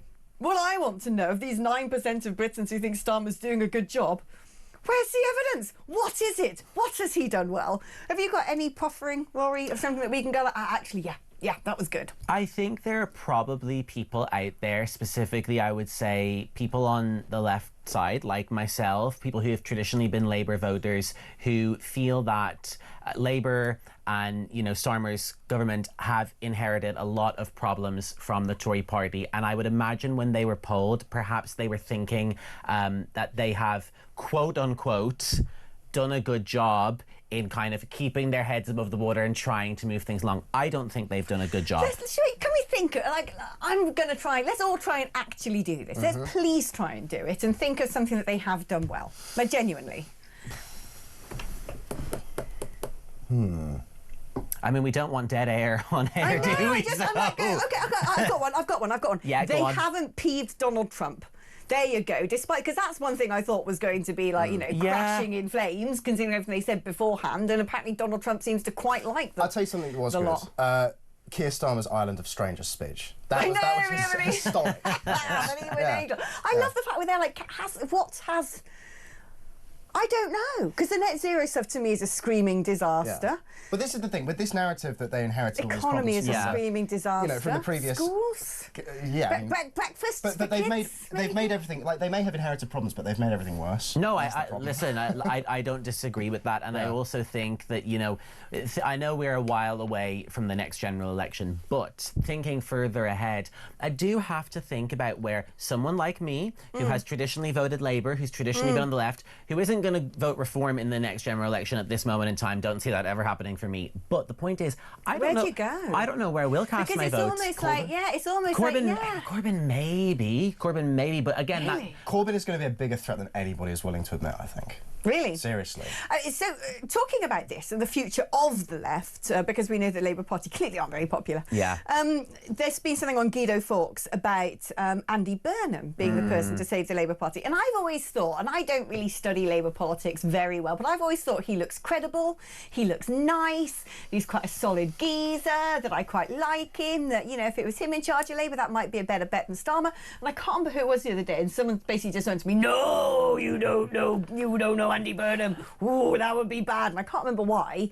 But let's see if either of you guys can proffer whether he'd be a good alternative or not. Yeah, I used to live in Manchester, where he's obviously very popular. He's certainly more charismatic than Keir Starmer. I know that's not hard, but he's certainly... He looks and sounds more normal. Yes, he's certainly more charismatic. I think, you know, I don't understand what the strategy is going forward, though. If Andy, let's say, you know, takes his place, I still think they are sort of casting aside a lot of us on the left who traditionally would have voted for them. I mean, I'm sure you probably... Why? So what is... I mean, I don't really know what Andy Burnham stands for. Is he sort of proper Workers of Britain? Is he one of those sort of more woke, trendy leftists? Because, I mean, my sort of leftist, if we had the old guard, like sort of the old sort of Tony Benn era, I could find myself voting Labour if Tony Benn was in charge. The sort of Brexity label, or the proper a lot, who said we're going to look after the workers of this country. That I can get on board with. But everything that this Labour Party seems to do, it's the workers of this country who are voting reform.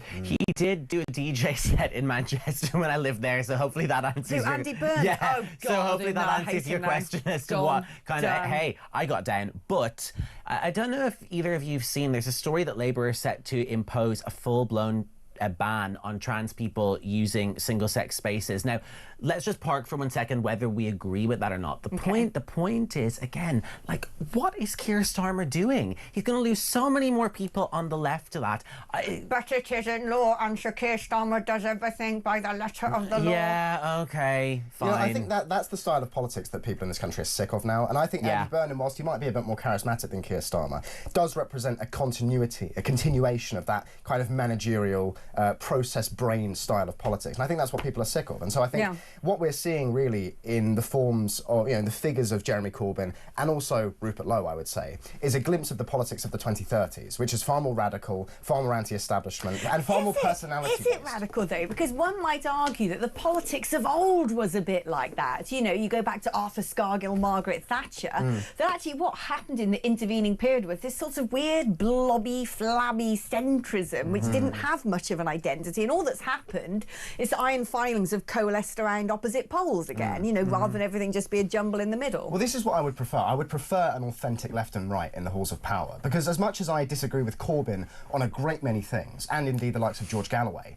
I do respect both of those men, and I actually like them quite a lot. Is it sort of left and right anymore? To me, it seems to be the sort of privileged versus the unprivileged, and strangely, it used to be the case that the privileged voted Conservatives. That was your industrialists and your landowners, and the underprivileged voted Labour, and that's gone like that.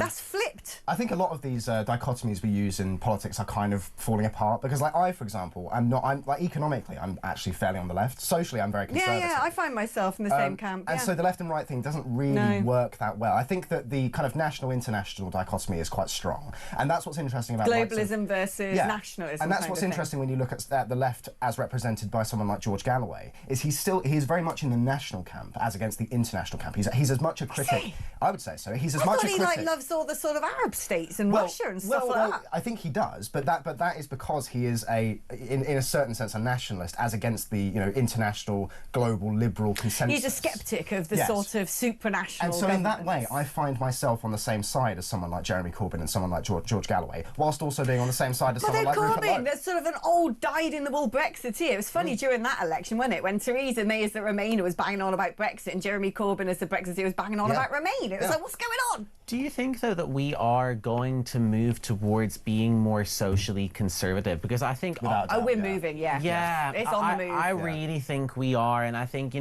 this time 10 years ago, things were so different in terms of social issues. Everything's become so politicised now, in terms of our social issues. So that's something that's quite scary to me. I mean, it's funny that you say you respect Corbyn. I wasn't expecting you to say that this morning. I respect anybody who is authentic and stands by their principles. Yeah, and he has. He totally has. See, I can tell after this you are going to go for a pint together because you just want to continue the conversation. I am Irish, but it is a bit early for a pint. Oh, come on now. It's not when you've gone up for a breakfast. I've said before that if you were to combine Jeremy Corbyn and Rupert Lowe, you would have like an election-winning machine in the eyes of most of the British public. What a chimera that would be. Someone's got to mock that up on Grok. With Corbyn and Galloway, I think what puts most people off, frankly, is the Gaza stuff. And whilst I don't tend to take a side in that conflict, because I don't think you need to as a British person. So you're opening up a whole other Pandora's box now. Well, I've got to say goodbye to you guys. Don't you bring Gaza into it. It's time up. Replace the Palestinian nationalism of Corbyn with British nationalism, and you're onto a winner there. I say free Palestine. Right. I don't necessarily disagree, by the way. Time. Goodbye, guys. Rory, Charlie, thank you ever so much. You go continue your conversation outside the studio because I'm done with you. Brilliant segment. Thank you so much, chaps. Right, we're taking a short break now, but don't go anywhere because I'm back just after this.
during my video that you saw where they was dressed up, we discussed consent. We discussed how to choke properly, how to slap properly. How to choke. See, when you're having conversations about how to choke properly.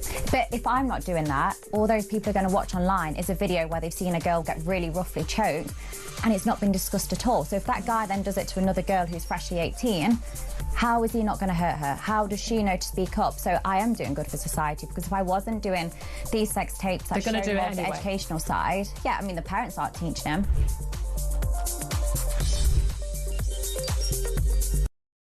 Across the UK, on DAB+, on your smart speaker, on your smart TV, and on your side.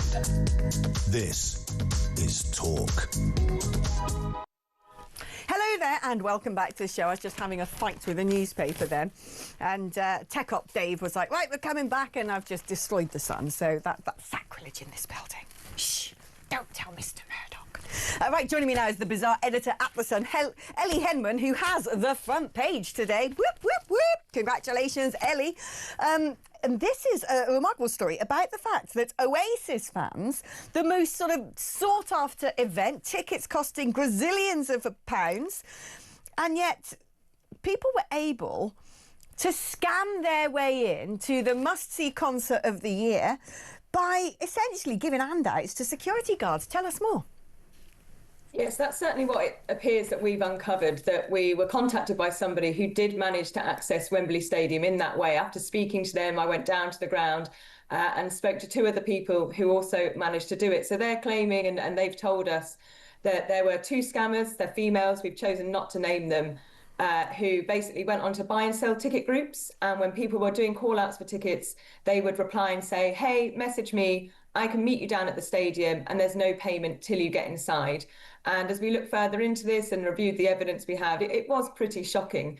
It was quite a simple scam, but I don't know how they've managed to do it on the inside. Obviously, we've spoken to Wembley. They are investigating. They told us they will contact the police, and if the claims are substantiated, then, you know, they will be reported to the authorities, because it is a really dangerous breach. I mean, the one person we spoke to who managed to get inside was met by these women at Wembley Way. They were with 20 other people, and one of the women said, well, we've got 10 groups of 20, so you're going to need to hurry.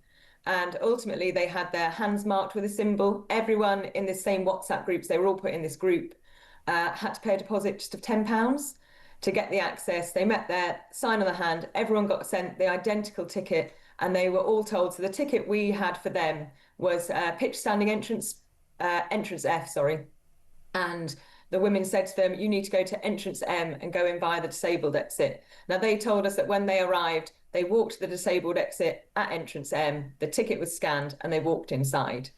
I mean, people might be thinking, well, that's just not very fair play. Tickets cost so much money. This is a rip-off, people being able to cheat the system and dodgy security guards. And I want to get onto that in a minute and who the company is providing the security. But surely this represents a major, major threat. When you look at potential terrorist attacks, we've seen the Bataclan in Paris, the Ariana Grande concert in Manchester. This is a very well-publicised, packed to the rafters gig, a very high-profile event. And you have to ask yourself, if somebody wanted to get inside one of these gigs to commit an atrocity, well, that's the way they could do it.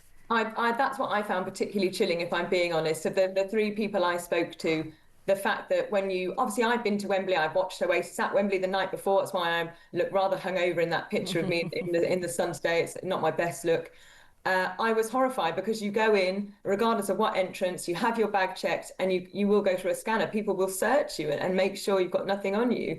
And for me, the fact that you could just walk in completely, you know, no one's checking your bag. And obviously at Wembley have a very small bag policy anyway, but it's quite scary that, that people could access it in that way. You know, I'm pleased Wembley are investigating. We're handing over everything we have to show them and say, you know, this does appear to be a really serious security breach that absolutely needs looking into. Do we know about the company, or companies, plural, I don't know, who is providing the security, the sort of people that they are? Well, I think what you'll find is actually, look, Wembley employ hundreds and hundreds of people. They obviously all go through very stringent checks. You know, Wembley, they haven't had an incident like this since 2021. where ultimately a man was arrested for trying to sell a sort of steward's badge and wristbands to get people into the Euro final in 2020. And luckily he was arrested and caught before it happened. So it's rare they have these kind of breaches. It is very serious. But yeah, I think there'll be a lot of questions being asked at Wembley about what's going on, how did this happen, and who are these, you know, two women, who do they know, and how did they make it happen? It's crazy. When I got the call about this story on Sunday morning, and I was told, you know, I got into Wembley last night via a scam, and I just almost didn't believe them, because I thought that's impossible. I was at Wembley last night. I saw how many stewards there are, hundreds of staff helping fans, you know, genuine good people, you know, putting on an amazing event, very safe event. To find out that had happened, I was so shocked. And when I sort of jumped in the car and headed over and met them and reviewed what they had, it was truly, it was scary and shocking. I mean, sometimes I like to think that everything happens for a reason, and perhaps actually this event, thankfully, nothing horrific came as a result, but it might actually now lead to other similar large-scale events having crackdowns on quite what's going on, vetting their security staff and making sure that something like this cannot happen, lest there could be something much worse that takes place as a consequence. Ellie, congratulations on a front page, a brilliant front page. Thank you ever so much for coming on the show as well. Right, I'm going to do some of your messages now, because I've been rather remiss at reading these out lately. I've been having too much fun with too many guests, haven't I? Here we go. Talk. Why do I do that? Sometimes I just go into autopilot, and if anyone wrote anything here, I just read it out. And so I actually read the word talk. I mean, I know you've got to write it for the message so it gets through to the studio. I don't have to read it out, do I? But never mind. I'm tired. We already have an ID as British citizens. It's your national insurance number. I am a veteran that carried an ID card for 11 years, and I don't support the introduction of a civilian identity document in any guise. ID cards, again, we're changing for minorities. Why? We have national insurance numbers and passports, and this all worked for many years. ID cards are a way to incorporate migrants into Britain. Why can't they do appropriate checks on employment laws in procedure, says Fiona. If Tony Blair wants digital ID, it must be a bad idea, says Bob. Good morning, Alex here from Hertfordshire. Digital ID cards, bring them in for the immigrants, and the rest of us, leave us alone. Well, the problem is I sort of get that, but then if you then said to someone, are you an immigrant? Do you have a digital ID card? You'd be like, no, I don't have one because I'm not an immigrant. What do you do then? See? I don't really understand how that would work. I agree with you on so much, Alex, but I cannot agree with you on reform. They're establishment-controlled opposition, in my opinion, and believe me, I've done my research for myself. Morning, Alex. Loving the Mrs. Doyle look this morning. More tea, father. The Mrs. Doyle look? What, like from Father Ted? What, she wore like a little sort of slightly transparenty black thing? Really? Oh, well, OK, if you say so. I mean, I know who Mrs. Doyle is, and I think she more wears sort of strangely buxom floral prints, very old-fashioned sort of 1950s tea dresses. But there you are.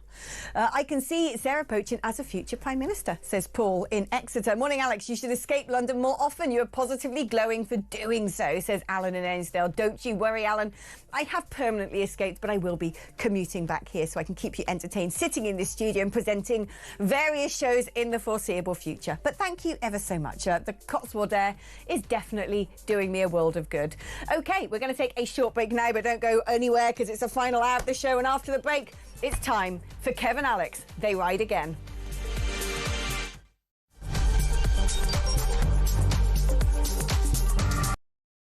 My message to people smugglers is this. I think smashing the gangs is a deterrent. Smash the gangs. Smash the people smuggling gangs. People schmiggling puns. He couldn't even smash an avocado for a piece of toast. Or the people... What would that... The people...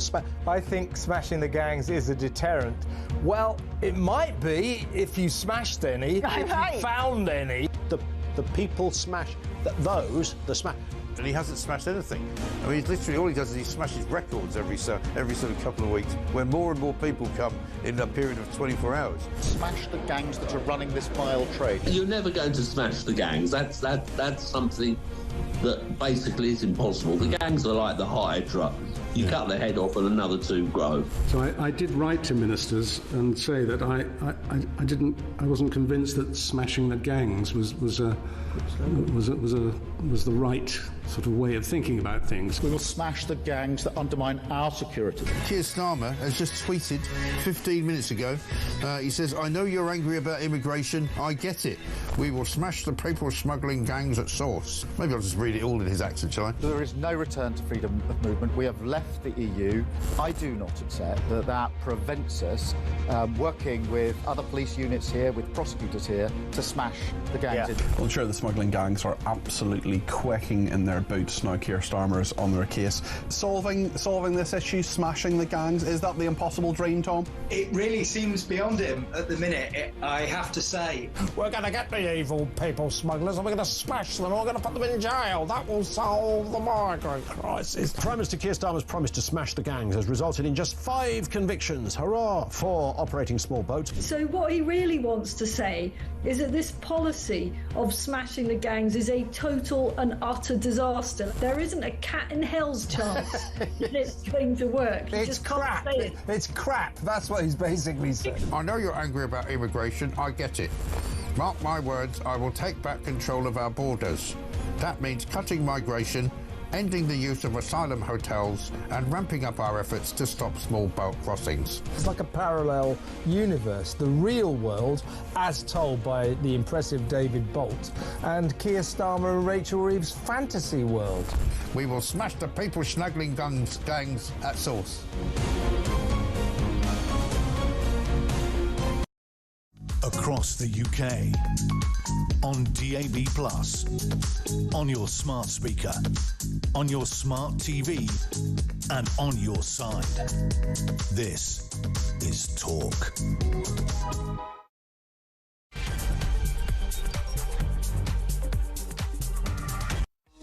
Hello there, welcome back to the show. Final hour is what they just shouted at me in the gallery, because we've all been up since, well, before most human beings are up on a weekend, but here to delight you, to entertain you, to inform you, to serve you as your humble slaves. Or something like that. Anyway, it's been a wonderful pleasure for me. Actually, I love doing the breakfast show, even though it is a rather unsociable hour that my alarm goes off. And well done. If you've been here since 6 a.m, you deserve a pat on the back. You also deserve your head checked, because I don't know anybody who willingly gets up at 6 a.m. on a Saturday unless they're being paid to do so. And if you are doing something work-wise, well done for being one of us great people, the great and the good, the backbone of this country, who are willing to slog it out when other people are resting in order to earn our money and give most of it to put up a migrant in a hotel. You're doing a very noble thing, aren't you? Yeah, you know. But if you haven't been here since 6 a.m, then don't you worry. All the delights of the first hour, the second hour and the third hour are at your disposal via YouTube or indeed on the Talk app. You can go and watch back the whole caboodle from the beginning at your leisure, wherever you are and whatever you are doing today. Think about that. I could accompany you anywhere. If you've got a hospital appointment, I'll be there at the bedside. If you're sitting on the throne wanting to digest and process the week's dinners, I can join you for that as well. See? Aren't I nice? Aren't I such a giving individual? When you're having a bath later, let me sit by the side of the tub and entertain you with Paul Cox. That was the comedian who joined us for the first hour of the programme, and great it was as well, although it's pretty hard rousing a laugh out of migrants and rape, but we did our best. Anyway, to continue in that vein, my next guest is my favourite of them all. He knows he is, I know he is, you know he is, you know who it is. They put us together. They didn't think it would. No, they thought it would work. I don't think we thought it would work. When the powers are back, I can hear him laughing in my ear. He hasn't even been patched in yet. But when the powers that be thought, I know, let's do this experiment and sit Kevin O'Sullivan and Alex Phillips next to each other. That's going to be great. We were like, especially Kev. I'll tell you what, you didn't like me for the first week at least, did you? Yeah, well, yeah, you hated me. I didn't know what to make of you. I thought you hated me so much so. I went home to Nicholas and I was like, it's crazy that he don't like me. It's a nightmare. And Nicholas just said, you two are going to end up the best of friends. And I was like, whatever. And so I bought bottles of red wine in for you to try and win you over, and it worked. That's the way to my heart, a bottle of booze, you know, every single time. By the way, I've been up since 6 a.m. I've watched every minute of your show. Have you? Yeah, I knew you hadn't, because I can look. That hair has only just been showered. I know. It's slicked back. Your barnet gives you away, Mr. O'Sullivan, because that's not bed hair, is it? No, it's not. It's not. I've been up about 5 minutes. Yeah, I can tell. Freshly coiffed. I've never seen your hair looking so slick. You've got a mighty high forehead, actually. It's almost like you're rivaling Rihanna. I didn't know that. Yeah, hang on. I could go like that and then it's not so bad. Yeah. Anyway, enough about your Barnet. Let's talk about, our favourite subject. Let's talk about asylum seekers. Here we go again. 200 asylum hotel residents charged with crimes this year alone. Every day you open a newspaper and we're just learning more and more and more asylum seekers' crimes, the nature of the crimes, the sex crimes, the theft, the violent crimes. I'm also getting messages. I know somebody who's a volunteer police officer and he gives me all sorts of insider information. I say, oh, will someone come on and talk about it? It's like, no one will come on and talk about it, but you can say that you've heard about this. And I'm like, oh, great, that stands up. But no, I'm constantly being told that when police are called to incidents in migrant hotels, they're told basically to look away, don't charge anyone. Yes, this goes on all the time. I mean, last night there were 17 protests outside various asylum seeker hotels all around the country. There's quite a few planned for tonight and I think tomorrow as well. And I'm really pleased to say that, obviously they're quite febrile, these protests, but they have remained peaceful. But why are they happening? Why are they happening? It is because these communities, people around Britain, of course, they're very concerned about the migrant crisis generally, the sheer numbers coming into this country, both legally and illegally. The palpable problem of these asylum seeker hotels and more crimes being committed. That hundreds of these asylum seekers are waiting for trial for horrific crimes, violent crimes, as we've discussed, rape against women, and worse still, rape against children. Hundreds of these are in the offing. So why are communities rising up now? They've been worried about the migrant crisis, for years, really. I'll tell you why they're rising up now, because only over the past 2 weeks have Brits, long-suffering Brits, found out that for years the authorities have effectively been lying to us.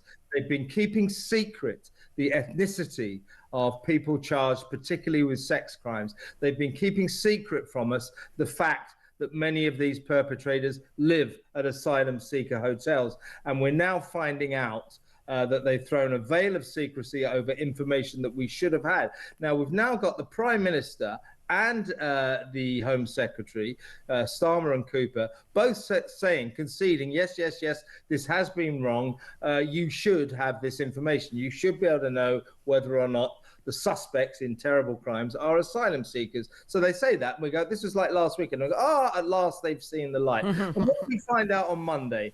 Oh, well, actually, yes, we do believe that, but obviously we've got to take independent advice on this change of a system, and that could take weeks, maybe months. They're dragging their heels again.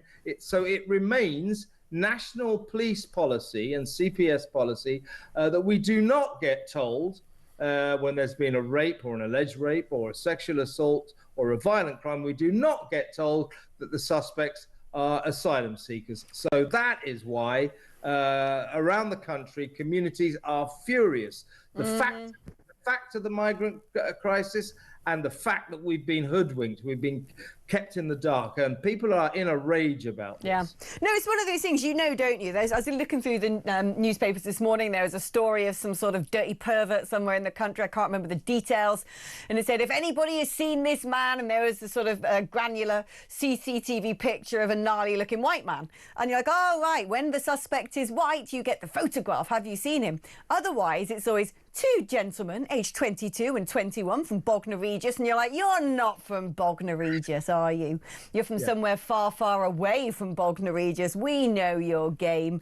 And actually talking about, talk the CPS, right? Normally that they say that the threshold has been met for something to go to trial. There's a valid claim here, or otherwise some chancellors go, right, I want to do this, that and the other legally, and they just throw it out and go, you ain't going to win, nothing to see here, you're just a chancer. And yet, here we go, I don't understand how certain cases like this even see the light of day.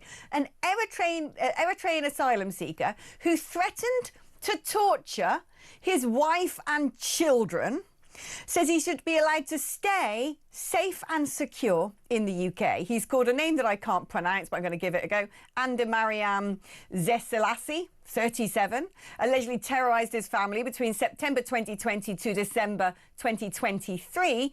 And the police want him to return to face justice in Norway. So he was doing all of this horrible stuff in Norway. Now, he's come from Norway and claimed asylum in the UK.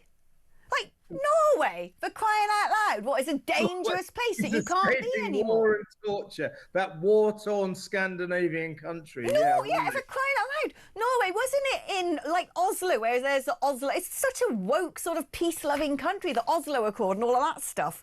Yeah. Norway, for crying out loud.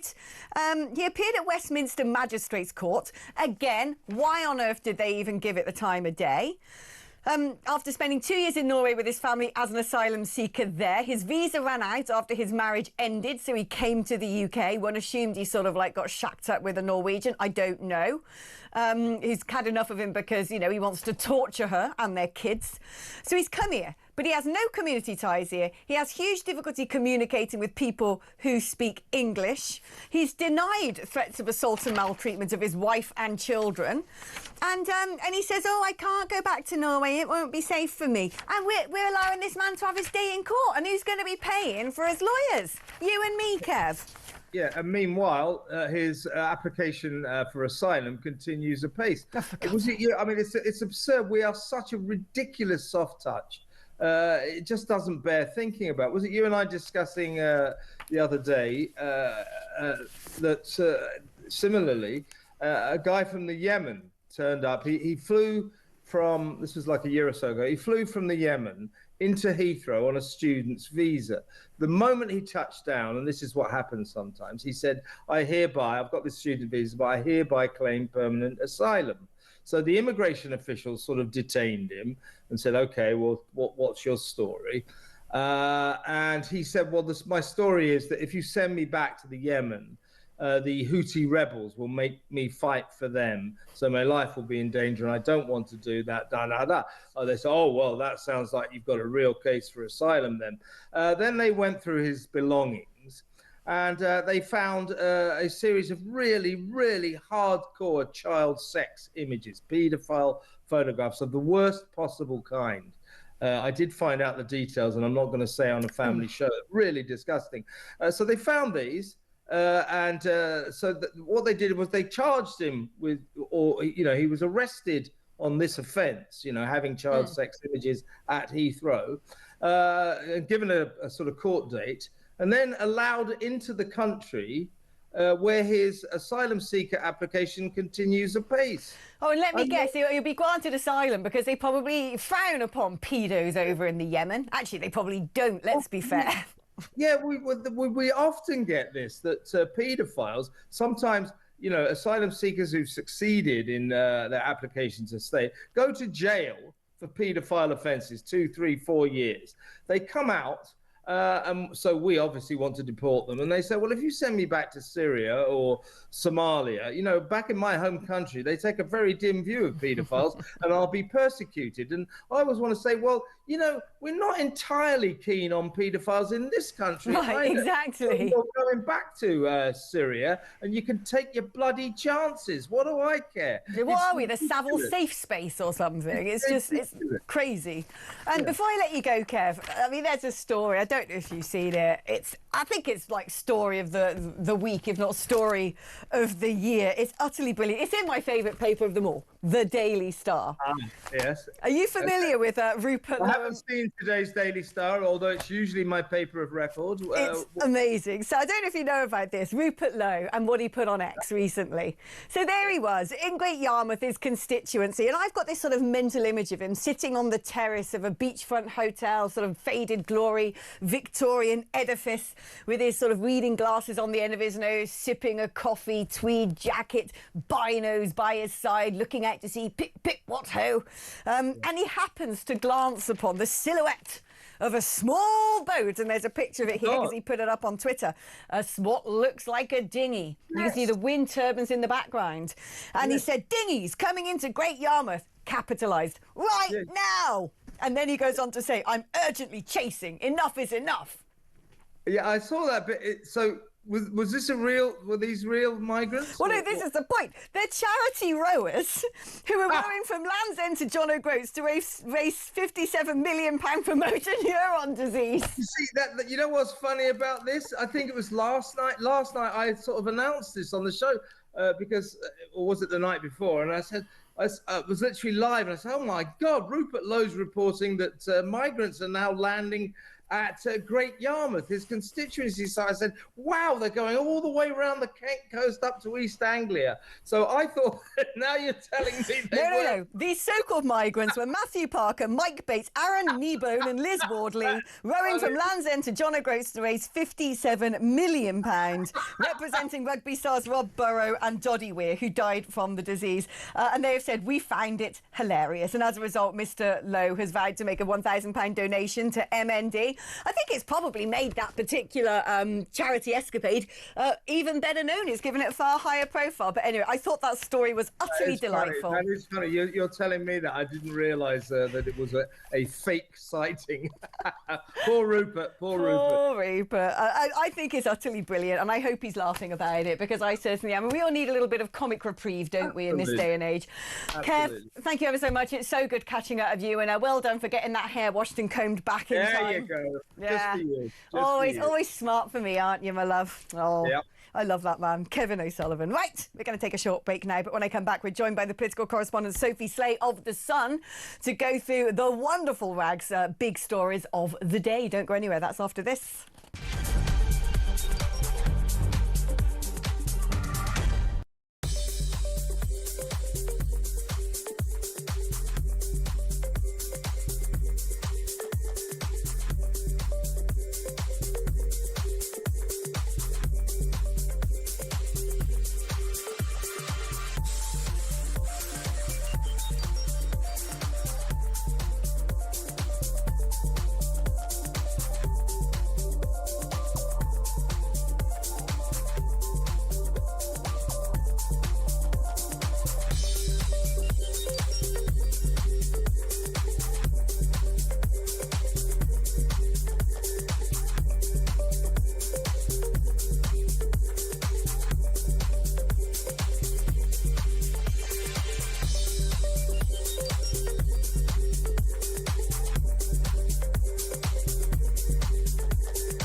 Spent a couple of days thinking about how I could phrase a note to go on my cabinets, because I had to put locks on them because of theft. What do you tell us what you sell, Rob? I sell retro and vintage, so it's items, everything from jeans to jukeboxes. And there's some stuff there that's pretty expensive stuff, I'm sure, as well. Oh, absolutely. I mean, there's things that are invaluable, if you like. You can't put a price on them, but there's other things there.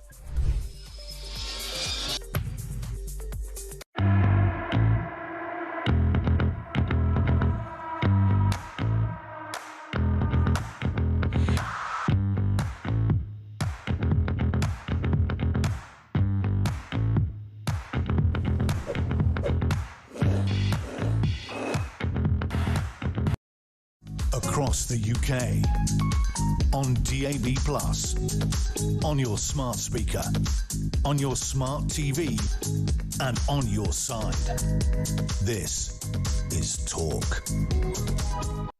Hello and welcome back to The Show. I'm delighted to say I'm joined by the gorgeous, brilliant, effervescent Sophia Slay. Is this Sophia or Sophia? Sophia. I'm not posh enough for Sophia. Are you not? Oh, well, you're like me then. See, I'm an Alexandra, really. But it's just way too many syllables, isn't it? Alex is just easier. Less of a mouthful. Right, OK, The Sun. You are the political journalist of The Sun, and you have many political stories to share with us today. And I'm just going to let you take over because, well, it's your paper, it's your stories, it's your gig. Brill. Hit me with what you want to talk about first. The big one I think we have to talk about is the Vice President J.D. Vance. US President J.D. Vance is in town. When I say town, yeah. He's at evening with the Foreign Secretary, David Lammy, having a little holiday. Their two families together. And he said something very, very interesting. It's made a little bit on our front page today and a big story on page 2. And he's sort of fired a warning shot on free speech. Which he's done before. Yes, it's not the first time he's done this, and he sort of warned. He said, you know, Britain, you must avoid this very dark path of silencing free speech. He said, don't end up like America did under Joe Biden, the former president. And I think it's a really interesting story because, as you say, it's something that he's brought up before. He's brought it up in a kind of, he's got concerns about abortion clinics and exclusion zones. And I think although that might be of concern for some people, I actually think the overarching argument he's making will resonate with Brits about free speech. Because I don't know about you, but a lot of people I speak to, a lot of my friends, a thing that comes up all the time is, well, you can't say anything anymore. You can't make a joke anymore. There's a sort of a real sense that, you know, you can't say certain things. But you can't. We know it's true. I mean, very convivial-looking pictures, fishing with David Lammy, which proves once and for all that fishing is not a racist activity. And, you know, looking very happy for the cameras and all the sorts of lovely lines about who caught fish and who didn't. You know, very sort of, I would say, choreographed. I don't necessarily see those two as natural bedfellows. But you would imagine that he surely has been briefed before his visit to Britain and wonder whether someone said to him, you do know about Lucy Connolly, don't you? You do know that there is a department now in Whitehall who are supposed to be scanning social media for people expressing anti-migrant sentiments. Or do you think that that hasn't quite reached his inbox? Because I don't know, it seems like his line is quite tamed compared to what he said at the Munich Security Conference. I mean, I'm sure they have an eye on this sort of stuff. I don't know. I've got no idea if he's got sort of an eye on the specific cases and things like that and things that have been going on here. But it's obviously of a concern and sort of, you know, land of the free. This is a big issue for, you know, well, certainly for this American administration. And I think, you know, while he's been here this weekend, if he picks up the newspapers, one of the front pages today, if he reads, I think it's on the front page of the Telegraph today, is a poor old shopkeeper who had a sign in his window calling shoplifters scumbags. Which they are. Yeah, I mean, scumbags, come and arrest me, police. But he got a knock at the door telling him to take down the sign because it could be sort of upsetting and offensive to people. And I think so if J.D. Vance does look at the newspapers in Britain this weekend, and I think he's here for a little while with his family. Is he holly-bobbing in the Cotswolds? He is, I think, yeah. yes. See, I'm like, it depends which bit of the Cotswolds he goes to.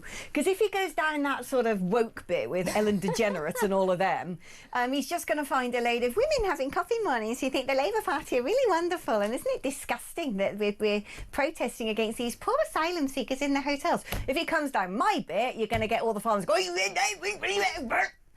and then he'll understand. Well, he might not if they speak like that, but, you know, one assumes that as a sort of fellow redneck, if he comes to my part of the rural world, he might actually be given a few truth pearls. Quite. Well, maybe you could take him out fishing if that's what he likes. I'll take him down the pub. I'll introduce him to proper cider. Yeah, no, that sounds good. Well, yeah, I mean, I think he'll get a good... You know, he's come here to enjoy England, enjoy Britain, see what we've got, and he, you know, he's obviously an Anglophile. If he's choosing to spend his family holiday here, it's because he likes the country. He might have criticisms of us at the moment, and clearly, you know, him and David Lammy are quite clear that they don't agree politically, but they do get on and they do have a genuine friendship. So I think it can only be a good thing that he's choosing to bring his kids and his wife here. Yeah, I mean, do you know what I quite like? The fact that he's turned up in the Cotswolds, so Ellen DeGeneres has flown off back to America. And it reminds me of when I lived in India. You have all these sort of little marauding monkeys that live on the telegraph poles and jump jumping through your kitchen window and nick your biscuits and cause havoc. And every now and then a man comes around with a really big scary monkey with fangs on a chain, and he lets the big scary monkey with fangs off the chain, and it sort of runs around, and all the little marauding monkeys scatter from the neighbourhood. And I kind of feel like, you know, J.D. Vance, like, growling around that part of the Cotswolds will actually sort of drive all the wokeatrons out and let the normal people take back control. Anyway, that's just a pipe dream of mine. What are we talking about next? Well, we've got another great story let's look at the Migrant hotel story. So we had a big story earlier in the week about 3 hotels in the lovely town of Bournemouth that are being used to house asylum seekers. And the Labour MP of that town, now in Saturday's paper, has come out and spoken to us and said he's calling for them to be closed. He's saying it's having a really negative impact on the tourism industry, which is obviously crucial to Bournemouth. Beautiful Bournemouth. I don't know if you've been there. It's lovely. And a lot of Brits go there on holiday.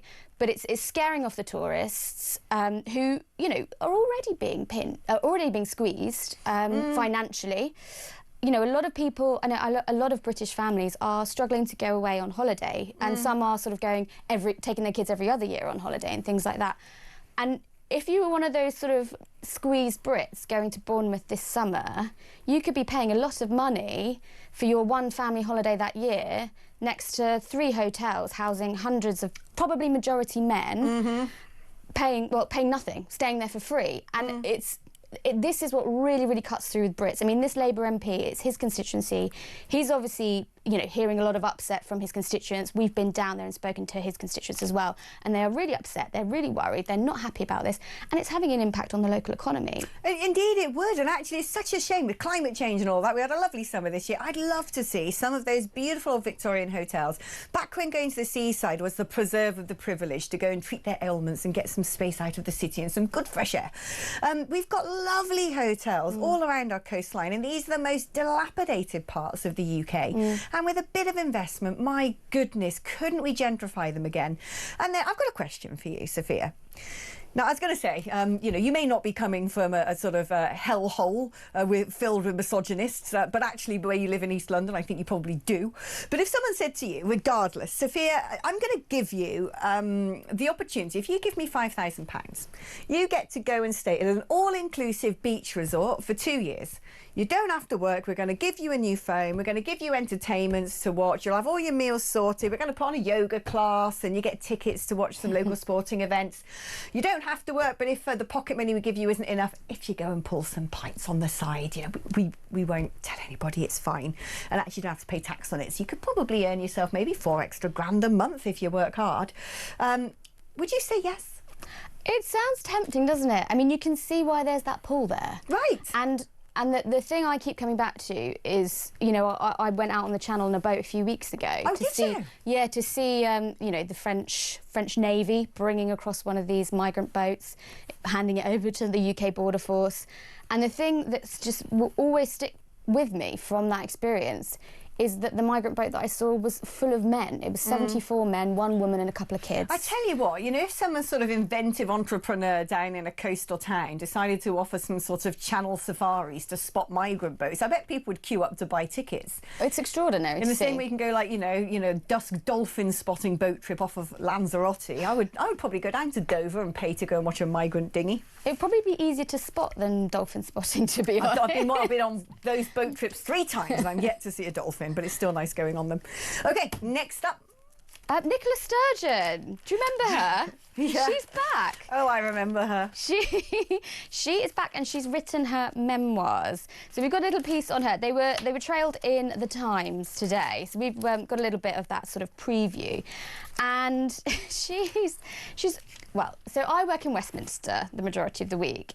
I don't report much on Scottish politics. I never have done. But even I have heard rumours about Nicola Sturgeon in the bars, right? Yeah. There's always been rumours. There's always been Is she, isn't she? Gossip about her personal life. It seems to have fascinated MPs, politicians for a long time. Her sexuality, yes, viewers and listeners. That's what, you know. Is she with a woman? Is she with a man? And there's been all sorts of gossip about which woman she might be with. Exactly. The late great Alex Salmond once engaged me in this conversation and gave me some names. Oh, really? Oh, Ooh. yeah. That's for another conversation.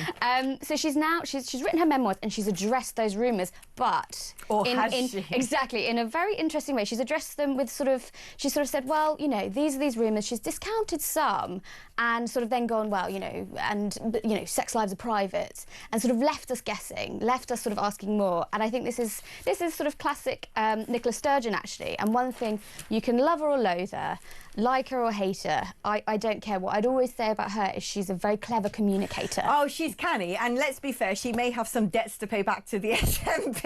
I don't know what happened in the end with that investigation. And so she definitely knows how to flog a book, because it has been, like you said, the big question on the front of everyone's mind in politics anyway, the sort of rumour mill rife with Nicola Sturgeon's sexuality. And you begin to realise maybe that's why she was a little bit more sympathetic to Isla Bryson going into a female prison. You never know. Quite. Well, that was something that dogged her premiership as well by the end. The trans laws that they're bringing in Scotland was shut down by the Westminster government and things like that. So, you know, on top of that as well, the end of her premiership sort of ended with quite an uncomfortable arrest. Obviously, she was cleared, but that was for a separate thing about SNP finances. Her husband is facing separate charges. So she's had quite a fall from grace. And so I wonder, you know, there's a lot of teasing going on with her memoirs, if she's going to clean a lot of this up, a lot of these questions, or if she's just going to keep us guessing. She ain't going to answer those questions, is she? Or maybe there'll be a grand reveal that all along her name has been Nicola Sturgeon, and we didn't know. Oh, Sophia. So it's 9:30. I've been on air for 3.5 hours and I don't even know my own name anymore. Thank you ever so much. It's been fantastic covering those stories with you, and a brilliant work as ever. Thank you for coming into the studio. OK, we're going to be taking a short break now. I definitely need one, and I'm going to try and figure out how to speak the English language, because when I come back, it's going to be time for my favourite segment, which is Retro Rewind. And you'll never guess which year we're going to be delving into. Oh, you'll have to wait. That's after this.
Across the UK, on DAB+, on your smart speaker, on your smart TV, and on your side.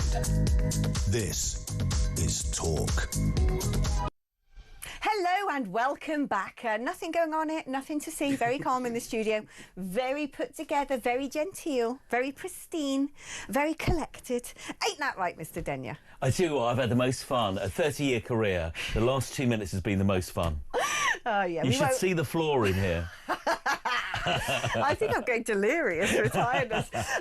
Dean was like, where are your notes, Alex, for Retro Rewind? And I've got all my notes for all the other stories we've covered. And I decided to Crystal Maisie. You know that end bit when people are like snatching at tokens. This is the only thing that's intact in the studio, thank goodness. Everything like this. And then the newspapers went up as well.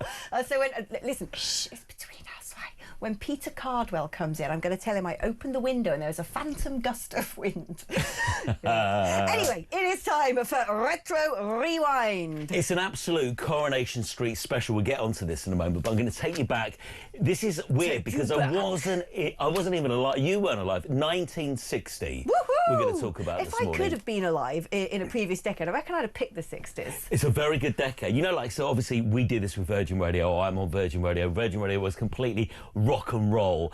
The year 1960 was when teenagers started to learn stuff, you know, and they started to get cool. Elvis was massive in the charts. We had Cliff Richard here. Well, he's very cool. Don't you dare do him that. But everything started to change after the war, you know, the beginning of the swinging 60s. So much happened in this year, and interesting, we'll learn this in the next few minutes. So much happened in this year that is still knocking around today, stuff that we're enjoying, but it all began in 1960. That's how long ago? That's 65 years ago. It's amazing, isn't it? Amazing. So this was the year that the Grand National was televised for the very, very first time. And that's quite a thing. Is that because of telly was kind of just... Yeah. Oh, well, do you remember this? This was like the theme, the Grand National theme, grandstand, of course, on a Saturday afternoon. Oh, all look started. at those lovely old pictures. So you may notice the first one was in black and white, but lots of people just we hadn't seen anything like this before. So when they're talking about and in the green and the gold and the they had to explain it all. Yeah, and it was Peter O'Sullivan who became the voice of the Grand National. But you know, the BBC had to cover 4.5 miles, 30 fences, 2 circuits. This had never been done before. But seemingly on the very first one, they captured it. The first Grand National winner was Merryman II. Then it was in 7 years later that it was first broadcast in colour, and we could see what the jockeys looked like, and you know, the green grass and the fields and what have you. But it all began in 1960. Do you know, I love the Grand National, even though I adore horses, and I get so upset if I see, you know, the sort of screens put around the horse, and part of me is like, oh God, they shouldn't do that to the poor horses, that's just cool. But I still bet on it. The office sweepstakes. Every year. I mean, still it still bet. goes on, doesn't it? Yeah, I still bet on it. You could say it becomes bigger and more prolific and more famous every decade that it goes on. It's such a staple national activity. What I like about it as a horse race is it becomes riotous, doesn't it? Yeah. You know, the fences, just like the collapsible hedges, bits of this everywhere. Then you've got dismounted jockeys and a horse is just going for fun, like, woohoo, I'm still in the race. I can go faster than you because I don't have anyone on the back. Woohoo! Yeah. And it's just, you know, it's completely like, unscripted. And you don't know. You're like looking for your horse now, and the comes out and you're like, I don't even know what's going on. I'm just screaming things at the television. Yeah, it's a bit like being in here, isn't it, on a Saturday morning? just like that last advert break, basically. Massive theatre showing this year. I'm mentioning this because I saw it a couple of months ago. It's come back. Oliver, you know the musical? Of course. Yeah. Lionel Bart's original Oliver production. This is amazing. Like, he put it together. He hadn't even read the book, but he played a part in Oliver when he was at school. So he put the musical together from what he remembered. And the musical was really special. When it started in 1960, it featured the guy who went on to play Fagin in the movie. Ron Moody was in the very first one. They did something like 2,800 performances.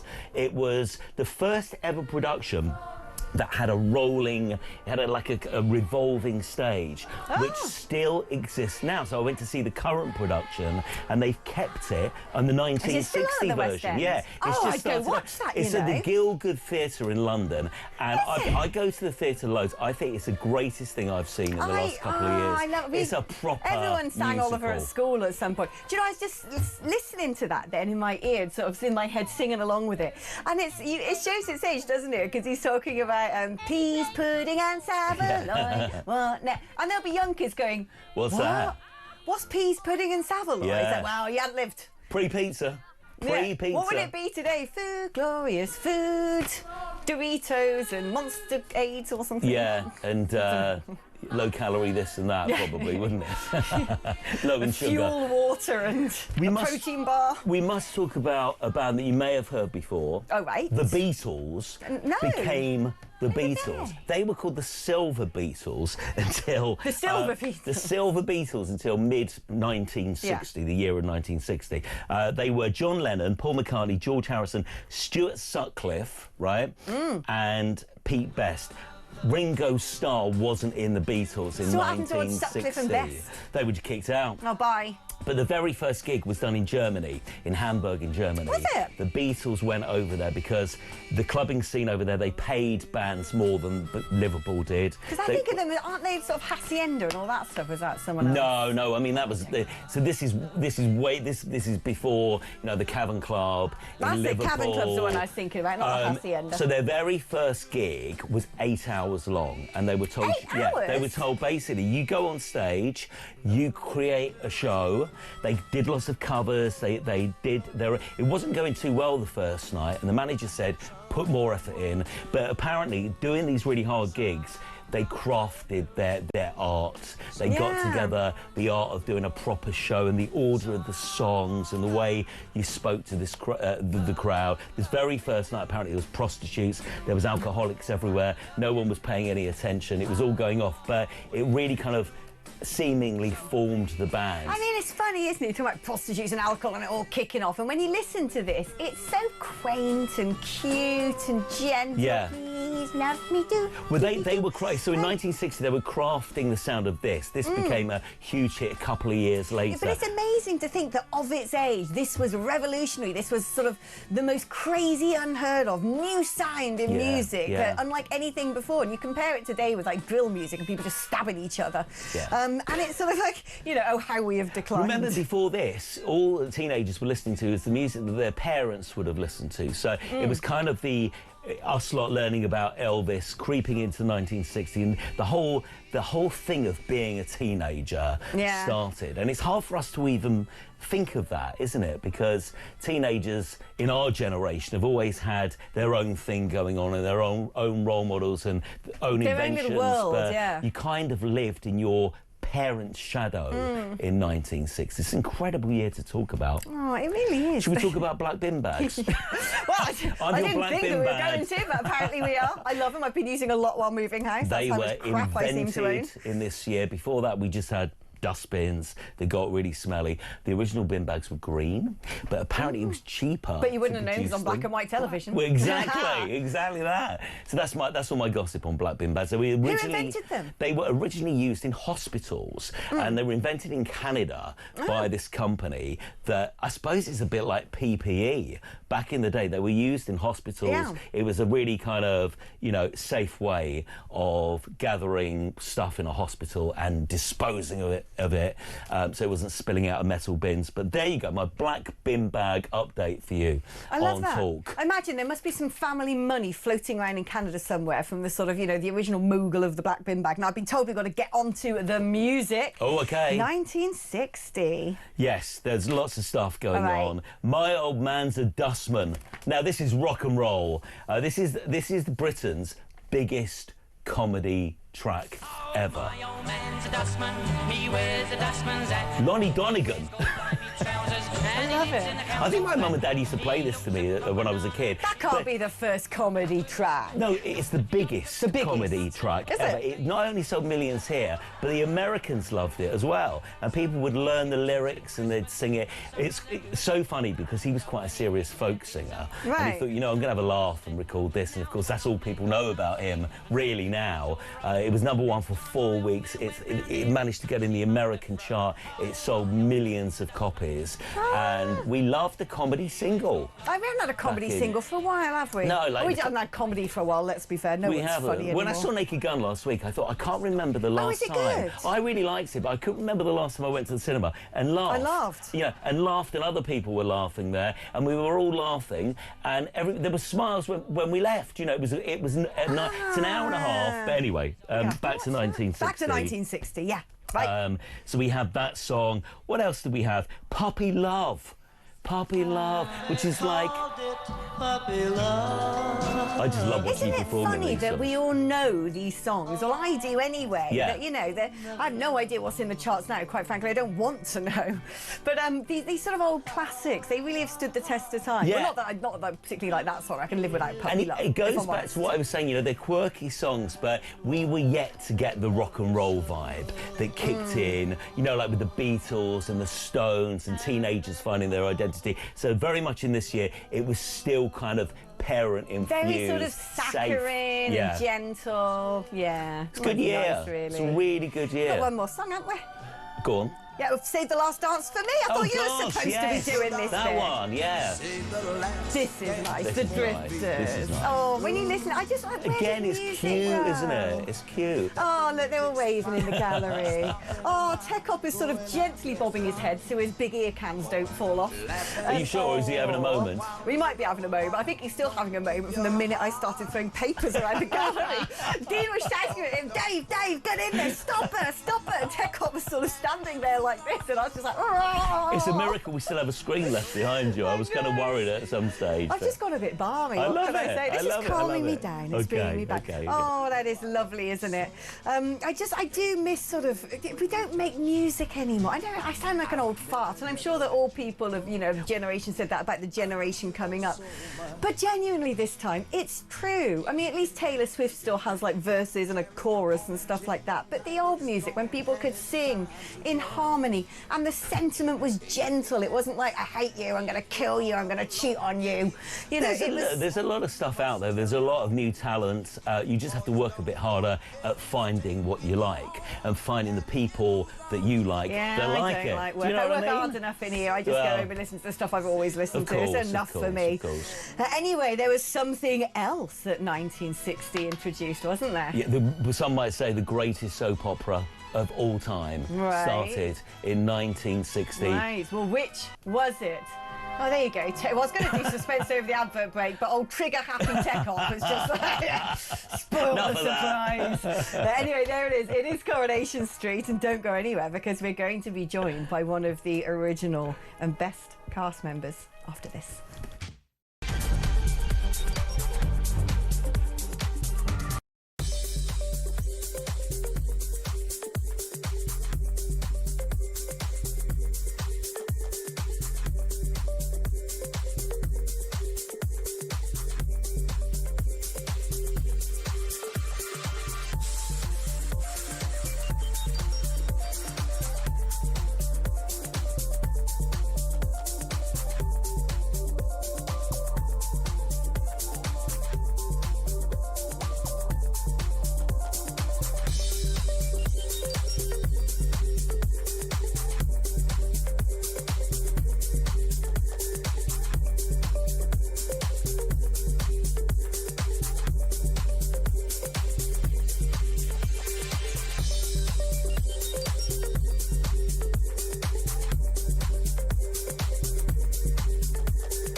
spent a couple of days thinking about how I could phrase a note to go on my cabinets because I had to put locks on them because of theft.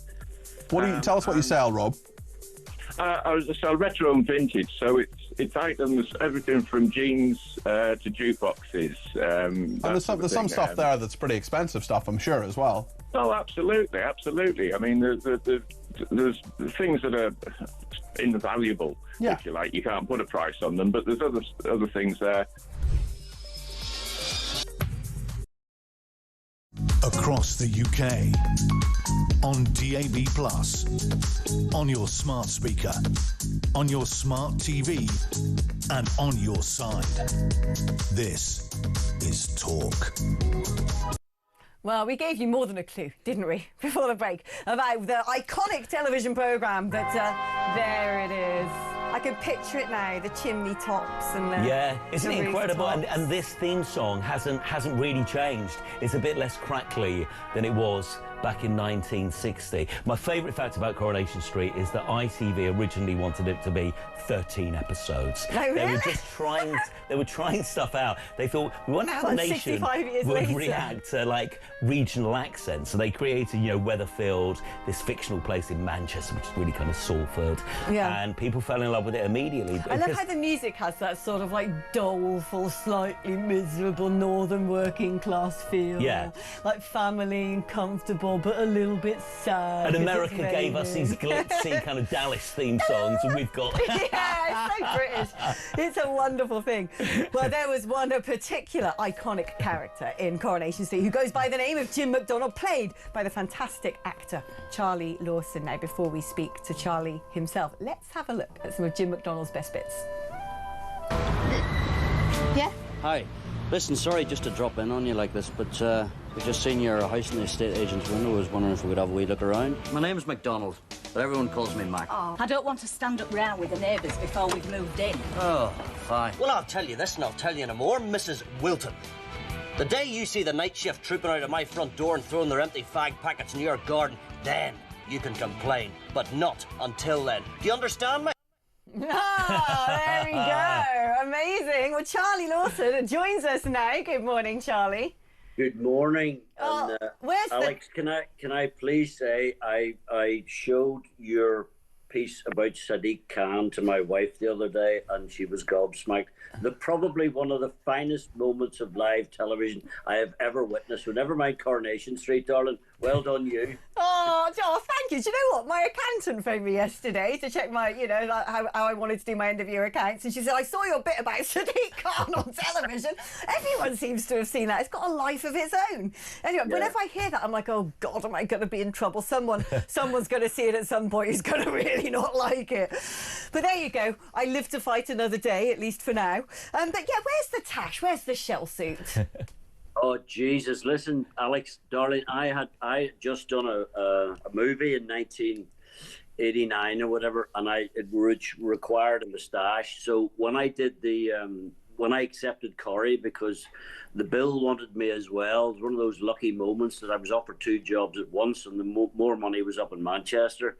But I had the tash from the bill, done a couple of episodes, and it was put in my contract that I could not remove it without permission. So I had to live with a bloody thing for 12 years. And trust me, when you have to wash your face every time you put food in your gob, it's a complete pain in the rear end. Oh, is it like that, you know, the character in the Twits where you find yesterday's cornflakes sort of smuggled up between the bristles or something like that?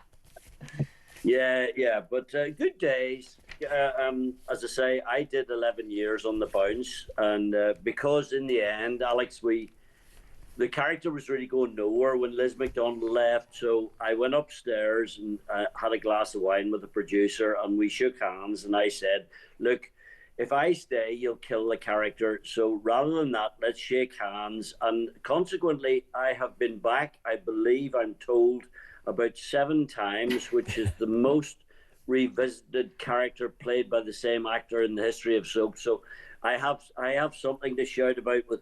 And listen, you were mentioning before about William Roach. He's 93, and he was in episode 1, and he's a great friend of mine, and he's still going, and he is the longest serving actor in a drama on the planet. Charlie, that is incredible. Can I ask you, do you remember your very first day kind of meeting the characters? Because obviously we've all grown up with them and stuff. Well, can you remember your first day, you know, meeting these legendary people? Yes, I do, because listen, I should it's all in the book, That's Life, so it is. But the first day was weird because I hadn't got a bloody clue who anybody was. Everybody, however, had grown up with the programme and knew everybody. And as I say in the book, I mean, I walked into the green room and I sat down, and Brian Mosley, God rest his soul, who played Alf Roberts, came up to me and he said, "You can't sit there, Charlie, that's Julie Goodyear's chair." And I said, "What is it? Has it got a name on it or something?" You know? But that's what it was like. And they all dressed up in fox furs, and Jesus Christ, it was like a competition. It was very, very strange. But and also we came in on a 2-year contract, whereas everybody else was just on a year. So this strange hairy-arsed Belfast guy walked in with Beverly and 2 noisy kids, and it wound them up something rotten. But very soon we were able to stamp our mark, and I had, as I say, 11 very fond years there. There were ups and downs and pushes and pulls and all the rest of it.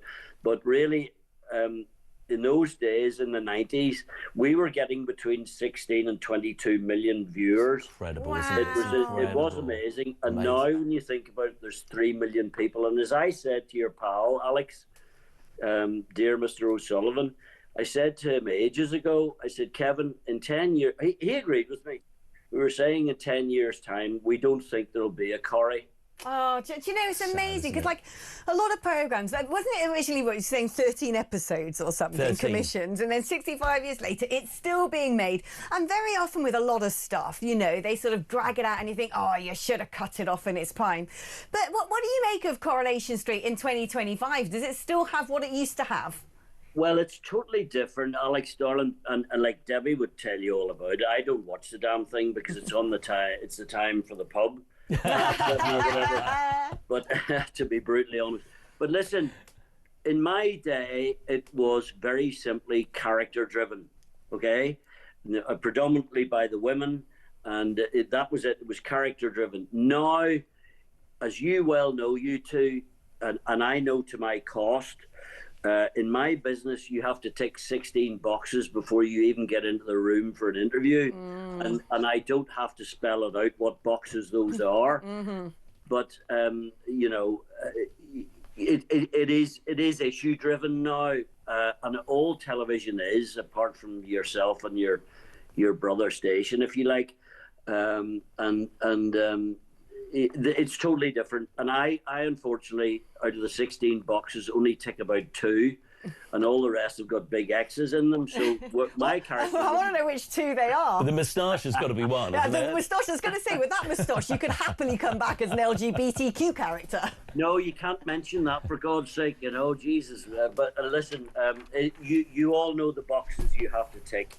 And as I say, my industry is completely different than it was. And I was saying the other day, the green room in the 90s, where all the actors sit and wait for 4 hours to do a Rovers scene, was so politically incorrect, sexist, wild, and I include Sarah Lancashire, Eva Pope, and all the girls, Julie Goodyear and all the rest. It was absolutely wild. And if you'd put a camera in there now in 2025, every single one of us would have been fired instantly. Well, I'll tell you what, Charlie, next time you have to come down to the studio because the wildness still reigns here and talk. I can tell you that for free. It's all on the floor. Yeah, especially during the advert breaks. I would easily get cancelled and driven out of the country or put in the slammer by Starmer if you heard what I said off air. Not by me, darling. Oh, do you know, I'd love to meet you in person, so get on down at some point. Charlie, thank you ever so much for joining us. It's been a real privilege. Hello. Hello. I'm sorry about that. That's all right. Can you see it behind the desk? What happened? I opened the window and a big bird came in. Right. And all the stuff on the desk, it picked it up in his talons and scattered it. Oh, is that what happened? Yeah. Okay. Yeah. You've got to be careful, those big Sounds birds. totally... It's the seagulls. They've been eating all the leftover bin stuff. Yeah, exactly. Bin bags invented in 1960, FYI. Right. Okay.